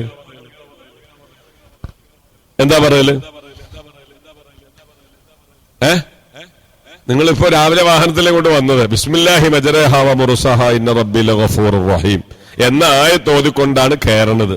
കയറി നിങ്ങൾ ആ സീറ്റിൽ ഇരുന്നിട്ടാണ് ഇപ്പോ ചൊല്ലിയത് സുബ്ഹാനല്ലദീ സഖറ ലനാ ഹാദാ വമാ കുന്നാ ലഹു മുഖരിനിൻ വ ഇന്നാ ഇലാ റബ്ബിനാ ലമുൻഖലിബൂൻ സുബ്ഹാനല്ലാഹ് അൽഹംദുലില്ലാഹ് അല്ലാഹു അക്ബർ അല്ലാഹുമ്മ ഇന്നാ നഊദു ബിക മിൻ വഅസാഇസ് സഫർ വ കആബത്തിൽ മൻദർ വ സൂഇൽ മുൻഖലബി ഫിൽ അഹ്ലി വൽ മാൽ അല്ലാഹുമ്മ ഇന്നാ നസ്അലുക ഫീ സഫരിനാ ഹാദാ അൽ ബിർറ വത് തഖ്വ വ മിൻ അൽ അമലി മാ തുഹിബ്ബു വ തർള അല്ലാഹുമ്മ ഹദ്ദിന അലൈനാ സഫറനാ വ തുബി അന്നാ ബുഅദ അല്ലാഹുമ്മ അൻത സ്വാഹിബു ഫിസ് സഫർ വൽ ഖലീഫത്തു ഫിൽ അഹ്ലി വൽ മാൽ എന്ന ദുആ അങ്ങനെ ചൊല്ലുമ്പോ അൽഹംദുലില്ലാഹ് നമ്മുടെ വാഹനം മെല്ലെ അങ്ങ് യാത്രയാവും. അള്ളാഹു തൗഫീഖ് ചെയ്യട്ടെ. പിന്നിൽ നിന്നപ്പോ ബാങ്ക് കൊടുക്കും, നമ്മളെ യാത്ര അയക്കാൻ വന്നു. അൽഹംദുലില്ലാഹ് ആ നല്ല സുഖകരമായ കാഴ്ചയിൽ നമ്മുടെ വാഹനം അങ്ങനെ വന്നു. മണിക്കൂറുകൾ യാത്ര ചെയ്തു. കണ്ണൂർ എയർപോർട്ടിൽ ഹജ്ജ് ക്യാമ്പിൽ എത്തി. ഇപ്പൊ നമ്മൾ എല്ലാവരും എവിടെയാണ് ഉള്ളത്? എവിടെയാണുള്ളത്? കണ്ണൂരിലുള്ള ഹജ്ജ് ക്യാമ്പിലാണ്. ഇനി നിങ്ങളുടെ മനസ്സും കൊണ്ട് തന്നെ വേണം. ഹജ്ജ് ക്യാമ്പിലാണ് നമ്മളുള്ളത്. ഹജ്ജ് ക്യാമ്പിലെത്തി. അപ്പൊ ഇഷ്ടം പോലെ ലീഡേഴ്സ് അവിടെ ഉണ്ട്. പല ക്ലാസുകൾ നമുക്ക് ലഭിച്ചു. പറയേണ്ട കാര്യങ്ങളൊക്കെ പറഞ്ഞു പഠിപ്പിച്ചു. അങ്ങനെ ഏകദേശം ടൈം ആകുന്നതിന് കുറച്ചു മുമ്പ് പറഞ്ഞു ഇനി ഹാജിമാരൊക്കെ പോയി ഒന്ന് ഇഹ്റാമിന്റെ സുന്നത്തായ കുളി നിർവഹിച്ച് ഇഹ്റാമിന്റെ വസ്ത്രമൊന്ന് മാറി 2 റക്അത്ത് സുന്നത്ത് നിസ്കരിച്ചിട്ട് റെഡിയായി വരാൻ വേണ്ടി നിർദ്ദേശം കിട്ടിക്കഴിഞ്ഞപ്പോ അൽഹംദുലില്ലാഹ് നമ്മളൊക്കെ ഇഹ്റാമിന് വേണ്ടി കുളിച്ചു. ഇഹ്റാമിന്റെ വസ്ത്രമാകുന്ന ഒന്ന് എടുത്തു, ഒന്ന് പുതച്ചു. ഇഹ്റാമിന്റെ 2 റക്അത്ത് സുന്നത്ത് നിസ്കാരം കഴിഞ്ഞ് കണ്ണൂരിലെ ഹജ്ജ് ക്യാമ്പില് നിയ്യത്തിന് വേണ്ടി കാത്തിരിക്കുകയാണ്. ഇനി എല്ലാരും ഒന്ന് എഴുന്നേറ്റ് ബിസ്മില്ലാ ഒന്ന് പ്രതീകാത്മക രൂപത്തെ നമുക്ക് പറഞ്ഞു നോക്കാം. ബിസ്മില്ലാഹിർ റഹ്മാനിർ റഹീം. എന്ത് മനസ്സിലായത്? ബിസ്മില്ലാഹിർ റഹ്മാനിർ റഹീം. നവൈതുൽ ഉംറത വ അഹ്റംതു ബിഹാ ലില്ലാഹി തആല ലബ്ബൈക അല്ലാഹുമ്മ ബിഉംറത്തിൻ ലബ്ബൈക ലബ്ബൈക ലാ ശരീക ലക ലബ്ബൈക ഇന്നൽ ഹംദ വന്നിഅമത ലക വൽ മുൽക് ലാ ശരീക ലക. പുരുഷന്മാരെ തൽബിയത്ത് ഉച്ചത്തിൽ ചൊല്ലണം. ലബ്ബൈക അല്ലാഹുമ്മ ലബ്ബൈക ലബ്ബൈക ലാ ശരീക ലക ലബ്ബൈക ഇന്നൽ ഹംദ വന്നിഅമത ലക വൽ മുൽക് لا شريك لك لبيك اللهم لبيك لبيك لا شريك لك لبيك إن الحمد والنعمة لك والملك لا شريك لك ഒന്നോടെ ലബ്ബൈക അല്ലാഹുമ്മ ലബ്ബൈക ലബ്ബൈക ലാ ശരീക ലക ലബ്ബൈക ഇന്നൽ ഹംദ വന്നിഅമത ലക വൽ മുൽക് ലാ ശരീക ലക اللهم صل على سيدنا محمد وعلى آل سيدنا محمد كما صليت على إبراهيم وعلى آل إبراهيم وبارك على سيدنا محمد وعلى آل سيدنا محمد كما باركت على إبراهيم وعلى آل إبراهيم في العالمين إنك حميد مجيد والسلام عليك أيها النبي ورحمة الله تعالى وبركاته اللهم إني أسألك رضاك والجنة وأعوذ بك من سخطك والنار അല്ലാഹു ഇതുപോലെ പോകാൻ ഞങ്ങൾക്ക് നീ തൗഫീക്ക് തരണേ അല്ലാഹ് തൗഫീക്ക് തരണേ അല്ലാഹ് കൂടിയ ഒരാളിലും ഒരു കുറവ് നീ വരുത്തല്ലേ അല്ലാഹ് പുറപ്പെടുമ്പോൾ ഞങ്ങളെ യാത്ര അയക്കേണ്ട മാതാപിതാക്കൾ ഉസ്താദുമാർ പലരും ഖബറിലുണ്ടെങ്കിലും അല്ലാഹു അവർക്കൊക്കെ ഈ യാത്ര കണ്ട് ഖബറിൽ സന്തോഷിക്കാൻ നീ അവസരം കൊടുക്കണേ അല്ലാഹ് കുറ്റമറ്റ ഹജ്ജ് ഉംറ സിയാറയൊക്കെ പൂർത്തിയാക്കി പോയതുപോലെ ആരോഗ്യവാനായി നാട്ടിൽ മടങ്ങി വന്നു ശിഷ്ടകാലം നിന്റെ പൊരുത്തത്തിൽ ജീവിച്ച് മരിക്കുമ്പോ കാമില ഈമാനുടെ കൽബ് ലംഘിയുള്ള മരണം ഞങ്ങൾക്കൊക്കെ നീ നൽകണേ അല്ലാഹ് ആമീൻ ബിറഹ്മതിക യാ അർഹമർ റഹീമീൻ ഇൻഷാ അല്ലാഹ് ഇരിക്കുക അപ്പൊ നമ്മൾ അത് കഴിഞ്ഞു അങ്ങനെ അൽഹംദുലില്ലാഹ് ഇപ്പൊ എല്ലാവരും പിന്നെ മിനിറ്റുകൾക്കുള്ളിലുമല്ലേ നമ്മുടെ ഫ്ലൈറ്റിലേക്ക് കയറാനുള്ള സമയമായി അങ്ങനെ അപ്പോഴൊക്കെ തൽബിയത്താണ് എല്ലാവരും കരയുകയാണ് എന്താ കരയാനുള്ള കാരണം എന്താ ചെറിയ പ്രായത്തില് ഉപ്പാന്റെ കൈപിടിച്ചു പള്ളിയിൽ ചെന്നപ്പോ കഅബയിലേക്ക് മുന്നിട്ട് എന്ന് നിയ്യത്ത് ചെയ്ത കഅബ നേരിട്ട് കാണാനുള്ള അവസരം ആലോചിച്ചപ്പോ സർവ്വതും മറന്ന് വാവിട്ട് കരയുകയാണ് എല്ലാവരും കരഞ്ഞുകൊണ്ട് ഫ്ലൈറ്റിൽ കയറി അൽഹംദുലില്ലാഹ് തൽബിയത്തിന്റെ ശബ്ദം മാത്രം ഏത് നാട്ടുകാർ എവിടുന്ന് വരുന്നവരും ഈ തൽബിയത്തിൽ മാത്രം അങ്ങനെ 5.5 അല്ലെങ്കിൽ 5 മണിക്കൂർ ഫ്ലൈറ്റിലൂടെ നമ്മൾ യാത്ര ചെയ്ത് അൽഹംദുലില്ലാഹ് ജിദ്ദ എയർപോർട്ടിൽ നമ്മൾ എത്തും അല്ലാഹു എത്തിക്കുമാറാവട്ടെ അല്ലാഹു തടസ്സം കൂടാതെ എത്തിക്കുമാറാവട്ടെ പഴയതുപോലെയല്ല എത്തിയാൽ പഴയ കാലത്തൊക്കെ വലിയ താമസം അവിടെ അനുഭവപ്പെടാറുണ്ടെങ്കിലും ഇപ്പൊ വിശാലമായ സൗകര്യങ്ങൾ ഉള്ളതുകൊണ്ട് ചൊല്ലുമ്പോ തന്നെ നമ്മുടെ സുരക്ഷാ പരിശോധനകളൊക്കെ കഴിഞ്ഞ് നമ്മൾ പുറത്തേക്ക് ഇറങ്ങി നമ്മുടെ ലഗേജ് സാധനങ്ങളൊക്കെ അൽഹംദുലില്ലാഹ് ലഭ്യമായി നമ്മൾ പോകേണ്ട വാഹനം അവിടെ റെഡിയായിട്ടുണ്ട് അങ്ങനെ ആ വാഹനത്തിലേക്ക് നമ്മളൊക്കെ ആവേശത്തോടെ കയറി ജിദ്ദയിൽ നിന്നുമെല്ലാം നമ്മൾ യാത്ര ആരംഭിക്കുന്നു ജിദ്ദയിൽ നിന്ന് യാത്ര ആരംഭിക്കുമ്പോ തന്നെ ചരിത്രപരമായ മണ്ണിലൂടെയുള്ള യാത്ര ജദ്ദ എന്നൊക്കെ പറയുന്നത് ആ വാക്കിന്റെ അർത്ഥം വെല്ലുമ്മ എന്നാണ് നമ്മുടെ പ്രിയപ്പെട്ട വെല്ലുമ്മ ഹവ്വ ബീവി റളിയല്ലാഹു അൻഹയുടെ ഖബർ അവിടെയുണ്ട് ചരിത്രപരമായ ആ മണ്ണിലൂടെ മുമ്പൊക്കെ നമ്മൾ യാത്ര പോകുമ്പോ നമുക്ക് ദൂരെ നിന്ന് ഹറം അതിർത്തി കാണാൻ പറ്റുന്ന രൂപത്തിൽ ഒരു റൈഹാൽ മുസൂഫ് വയ്ക്കുന്ന റൈഹാൽ ഇങ്ങനെ കാണും അതിന് കുറെ മുമ്പാണ് ഹറമിന്റെ അതിർത്തി കൃത്യമായി ഗേറ്റ് ഇങ്ങനെ കൊടുത്ത് ഇന്ന അവ്വല ബൈത്തിൻ വുദിഅ ലിന്നാസി ലല്ലദീ ബിബക്ക എന്ന ആയത്ത് എഴുതിയത് ദൂരെ നിന്ന് കാണാൻ പറ്റുന്ന അവസ്ഥയിലായിരുന്നു ഇപ്പൊ ആ വഴിയല്ല മിക്കവാറും മക്കയിലേക്ക് പോകുന്നത് എക്സ്പ്രസ് വേയിലൂടെയാണ് ഇപ്പോഴത്തെ യാത്ര ഉംറയ്ക്കൊക്കെ ഇനി ഹജ്ജിന് എങ്ങനെയാകുമെന്ന് അറിയില്ല ഏതാണെങ്കിലും ഏത് വഴിയിലൂടെയാണെങ്കിലും ഹറമ് ദൂരെ നിന്ന് കാണുമ്പോൾ ഹറമിനെ തിരിച്ചറിയാനുള്ള അടയാളങ്ങളുണ്ട്. ഈ വഴിയിലല്ല പോകുന്നതെങ്കിൽ പിന്നെ പോകുന്നത് തൻഈം എന്ന വഴിയിലൂടെയാണ്. ആ വഴിയിലൂടെ പോയാലും ദൂരെ നിന്ന് നോക്കുമ്പോ തന്നെ വിശാലമായൊരു പള്ളിയുടെ മുനാരം ഇങ്ങനെ കാണാം. 1400 വർഷങ്ങൾക്കപ്പുറം മുത്തുനബി മുഹമ്മദുർ റസൂലുള്ളാഹി അവിടുത്തെ പ്രിയതമ ആയിഷ ബീബി റളിയല്ലാഹു അൻഹ സഹോദരൻ അബ്ദുറഹ്മാൻ ഇബ്നു അബീ ബക്കറത്തിനോട് ഒത്തുവന്ന് ഉംറയ്ക്ക് വേണ്ടി ഇഹ്റാം ചെയ്ത മീഖാത്തിൽ നിർമ്മിക്കപ്പെട്ട മസ്ജിദ് ആയിഷ, വിശാലമായ പള്ളി. ആ പള്ളിയുടെ മുനാരങ്ങൾ കാണുമ്പോ ചെറിയ കുരുന്നുകൾ അമ്മിഞ്ഞപ്പാലിൽ കരയുന്നത് പോലെ ഹാജിമാർ വിതുമ്പി വിതുമ്പി കരയും. കണ്ണുകൾ അറിയാതെ നിറയും, കൽബിങ്ങനെ പിടയ്ക്കും. അള്ളാഹുവിന്റെ ഹറമിന്റെ അതിർത്തിയല്ലേ ആ കാണുന്നത്, നിയന്ത്രണം വിട്ട കണ്ണുനീർ. ആ കണ്ണുനീരോടെ ആ അതിർത്തിയിൽ അങ്ങ് എത്തിപ്പെടുമ്പോ ഹൃദയത്തിന്റെ അകത്തളങ്ങളിൽ നിന്ന് ഇതാ വളരെ ഹൃദയസ്പർക്കായ ഒരു പ്രാർത്ഥന. അല്ലാഹുമ്മ, പടച്ചോനെ, ആ സ്ഥലത്തങ്ങ് എത്തുമ്പോ തന്നെ പറയുകയാണ്, അല്ലാഹുമ്മ ഹാദാ ഹറമുക് വഅംനുക് ഫഹർരിംനി അലൻ നാർ. അല്ലാഹുവേ, ഇത് നിന്റെ ഹറമാണ്, നീ നിർഭയത്വം നൽകിയ മണ്ണാണ്. ഇവിടെ ഞാൻ വന്നത് പണത്തിനല്ല, ഭൗതികമായ എന്തെങ്കിലും ഒരു ഉയർച്ചയോ മറ്റോ ഒന്നുമല്ല എന്റെ ലക്ഷ്യം. ഈ മണ്ണിൽ കാലുകുത്തിയ ശരീരം ഇനി നരകത്തിന്റെ തീയിലിടല്ല അല്ലാ. പൊട്ടിക്കരയുകയാണ്. പടച്ചോനെ, നീ തൗഫീഖ് തരണം റഹ്മാനെ. നിർത്തുന്നില്ല. വാമിന്നി യൗമ തബഅസു ഇബാദക്. കോടാനകോടി ജനങ്ങളെ യാത്രയാക്കപ്പെടുന്ന മഹ്ശറിൽ വരുമ്പോൾ എനിക്ക് നിർഭയത്വം ഈ മണ്ണിൽ വന്ന് എനിക്ക് വേണം. പോരാ, വമ്മിൻ അലയ്യ ബിഖളാഇ മനാസികിക്. ദുർബലനാണ്. 7ലോ 8ലോ കേട്ട ഒരു കാര്യം ഞാൻ ചെയ്യാൻ വേണ്ടി വന്നതാണ്. എന്റെ മനസ്സ് കാലിയാണ് റബ്ബേ. ഒരമലുകളും തെറ്റുകൂടാതെ ചെയ്യാൻ എന്നെ തുണയ്ക്കണമെന്ന് പറയുമ്പോ കരയാത്തവരാരാണുള്ളത്, വിതുമ്പാത്തവരാരാണുള്ളത്? ആ കരഞ്ഞ് കലങ്ങിയ കണ്ണുമായി അതിർത്തിയിലൂടെ നമ്മൾ മുന്നോട്ട് കടക്കും. അല്ലാഹു തൗഫീഖ് ചെയ്യുമാറാകട്ടെ. ഈ ദുആയൊക്കെ നമ്മൾ ബുക്കിലൂടെ നോക്കി പഠിക്കണം.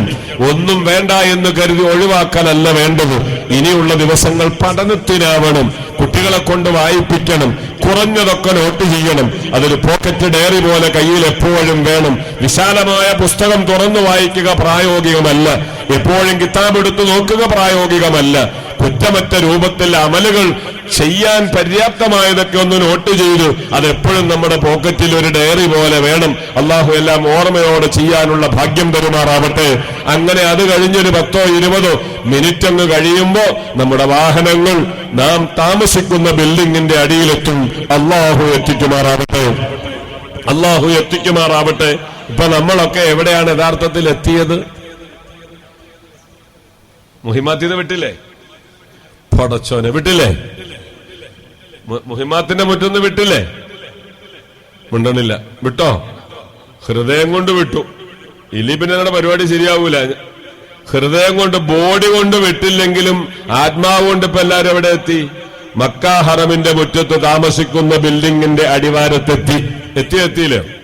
എത്തിയിരിക്കുന്നത് കൈമുന്തിച്ച് അല്ലാത്തവരോട് നിലപ്പിച്ചുവിടാൻ വേണ്ടിയിട്ട് അൽഹംദുലില്ലാഹ് ഇപ്പൊ എല്ലാവരും എത്തിയിട്ടുണ്ട്. അള്ളാഹു തൗഫീഖ് ചെയ്യുമാറാവട്ടെ.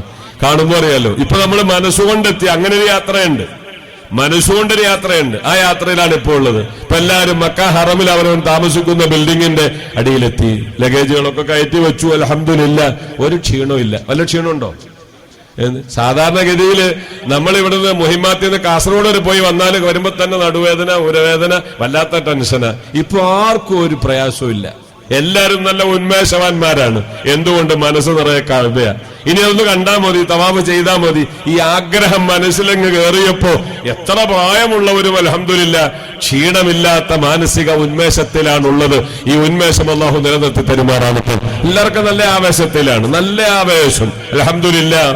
ഞാനിങ്ങനെ ഓർക്കുന്നു, ഞാൻ കഴിഞ്ഞ ക്ലാസ്സിൽ പറഞ്ഞതുപോലെ ഒരു ഹജ്ജ് വേളയിൽ കാസർഗോഡ്, അന്ന് കാസർഗോഡ് മുതൽ തിരുവനന്തപുരം വരെയുള്ള ഹാജിമാരുണ്ട്. 1400-1500 ഹാജിമാരൊക്കെയാണ് SVS അന്ന് ഹജ്ജിനുള്ളത്.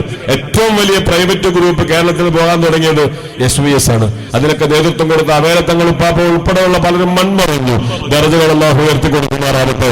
പ്രിയമുള്ളവരെ, പറഞ്ഞു വന്നത്, അങ്ങനെ ഒരു കാസർഗോഡ് ഹജ്ജുമ്മ, അന്ന് ഞാനും അമീറ, അവർ നടക്കണെങ്ങനെ കുനിഞ്ഞാ നടക്കണത്. അങ്ങനെ ഞാൻ മക്കത്തെത്തി. അമലുകളൊക്കെ കഴിഞ്ഞ് എല്ലാവരും കൂടി ജബലന്നൂർ കയറാൻ പോകാൻ വേണ്ടി തീരുമാനിച്ചു. ആരൊക്കെയുണ്ട്? എല്ലാ റൂമിൽ നിന്ന് കണക്കെടുത്തു. അപ്പൊ ഞാൻ ഈ ഉമ്മമാരുടെ അടുത്ത് എന്ന് ചോദിച്ചില്ല. ഉസ്താദെ ഞാനും വരുന്നുണ്ടെന്ന് പറഞ്ഞു. അപ്പൊ ഞാൻ പറഞ്ഞു, നിങ്ങളൊക്കെ ഉണ്ടാവോ? കുനിഞ്ഞല്ലേ, അത്രയും പ്രായത്തിലാ നടക്കണത്. അവരൊന്നും മിണ്ടിയില്ല. ഏതാണെങ്കിലും സുബ്ഹാനല്ലാഹ്, ജബലന്നൂറിന്റെ മുകളിൽ ഞങ്ങൾ ചെല്ലുമ്പോൾ മൂമ്മ അതിന്റെ മുകളിലുണ്ട്. അപ്പൊ ഞങ്ങൾക്ക് അത്ഭുതമായി. ചോദിച്ചു, അങ്ങനെ മുത്തുനബി ഇരുന്ന സ്ഥലമല്ലേ ഉസ്താദെ, ഞാൻ എങ്ങനെ കയറാതെ പോവുക? ഖദീജ ബിയുടെ റസൂലുള്ളാഹിന്റെ അരികിൽ വന്ന സ്ഥലമല്ലേ എന്ന് പറഞ്ഞ് ആവേശത്തിൽ അവർ കയറി. പക്ഷെ അവരുടെ മനസ്സ് മക്കത്ത് ഉറങ്ങണമെന്നായിരുന്നു. അന്ന് ആദ്യ ഫ്ലൈറ്റ് കോഴിക്കോട്ടേക്കാ. മൊയ്തു സഖാഫി ഉൾപ്പെടെയുള്ള ആളുകളൊക്കെ കോഴിക്കോട്ടേക്കുള്ള യാത്രയ്ക്ക് ലഗേജുകൾ വിദായിന്റെ തവാഫും ചെയ്ത് റെഡിയായി നിൽക്കുമ്പോൾ ഉമ്മ മരിച്ചു. അൽഹംദുലില്ലാഹ്, എല്ലാ അമലുകളും കഴിഞ്ഞ് പരിശുദ്ധമായ ഖദീജ ബീവിക്ക് ഉറങ്ങുന്ന ആ ജന്നത്തുൽ മുഅല്ലയിലാണ് അന്ന് ഖബർ സൗകര്യപ്പെട്ടത്. ആ ഉമ്മാന്റെ ഖബർ അല്ലാഹു സ്വർഗത്തിന്റെ ഉദ്യാനമാക്കി കൊടുക്കുമാറാവട്ടെ. അതൊരു കാസർഗോഡുകാരി ഹജ്ജുമ്മയാണ്. ഞാൻ ഇപ്പോഴും ഓർക്കുകയാണ്. പറഞ്ഞു വന്നത് അൽഹംദുലില്ലാഹ്, ഒരു ക്ഷീണവുമില്ല, എല്ലാവരും നല്ല ഉന്മേഷത്തിലാണ്. അങ്ങനെ എല്ലാവരും ഓതുമൊക്കെ ഉണ്ടാക്കി ധരിച്ച വസ്ത്രമൊക്കെ ഒന്ന് റാഹത്താക്കി. നജസില്ലെങ്കിൽ അത് മാറ്റണം എന്നില്ല. പൊടിയുള്ളതൊരു പ്രശ്നമല്ല, വിയർപ്പുള്ളതൊരു പ്രശ്നമല്ല.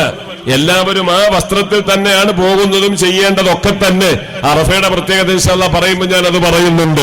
ഇരിക്കട്ടെ, അങ്ങനെ എല്ലാം റെഡിയായി മുഴുവൻ ആളുകളും കഅബ കാണാൻ ആ ഒരുക്കത്തോടെ ഇൻഷാ അല്ലാഹ് നമ്മളെല്ലാവരും ആദ്യമായി വിശുദ്ധമായ മക്ക ഹറമിലേക്ക് വരുമ്പോ ബാബുസലാം എന്ന കവാടത്തിലൂടെയാണ് കഅബ കാണാൻ വേണ്ടി പ്രവേശിക്കുന്നത്. അല്ലാഹു തൗഫീഖ് തരുമാറാവട്ടെ. ചിലപ്പോ നിർമ്മാണങ്ങളോ മറ്റോ കൊണ്ട് ബ്ലോക്ക് ചെയ്തിട്ടുണ്ടെങ്കിൽ അങ്ങോട്ട് അവിടെ തടസ്സമുണ്ടെങ്കിൽ കഴിയില്ല. ഇല്ലെങ്കിൽ കഴിവിന്റെ പരമാവധി അതിലൂടെ തന്നെ അല്ലാഹുമ്മ അൻതസ്സലാം വമിൻകസ്സലാം ഫഹയ്യിനാ റബ്ബനാ ബിസ്സലാം തബാറകത വതആലത യാ ദൽ ജലാലി വൽ ഇക്റാം അല്ലാഹുമ്മ സ്വല്ലി അലാ സയ്യിദിനാ മുഹമ്മദിൻ അല്ലാഹുമ്മ ഇഫ്തഹ് ലി അബ്വാബ റഹ്മതിക വമഗ്ഫിറത് വഅദ്ഖിൽനി ഫീഹാ എന്ന ദുആ ഇങ്ങനെ ചൊല്ലി എല്ലാവരും ദൃഷ്ടി ഇങ്ങനെ താഴ്ത്തി നിറകണ്ണുകളോടെ ഹറമിലേക്ക് ഇങ്ങനെ കടന്നുകൊണ്ടിരിക്കുക നമ്മളെല്ലാവരും.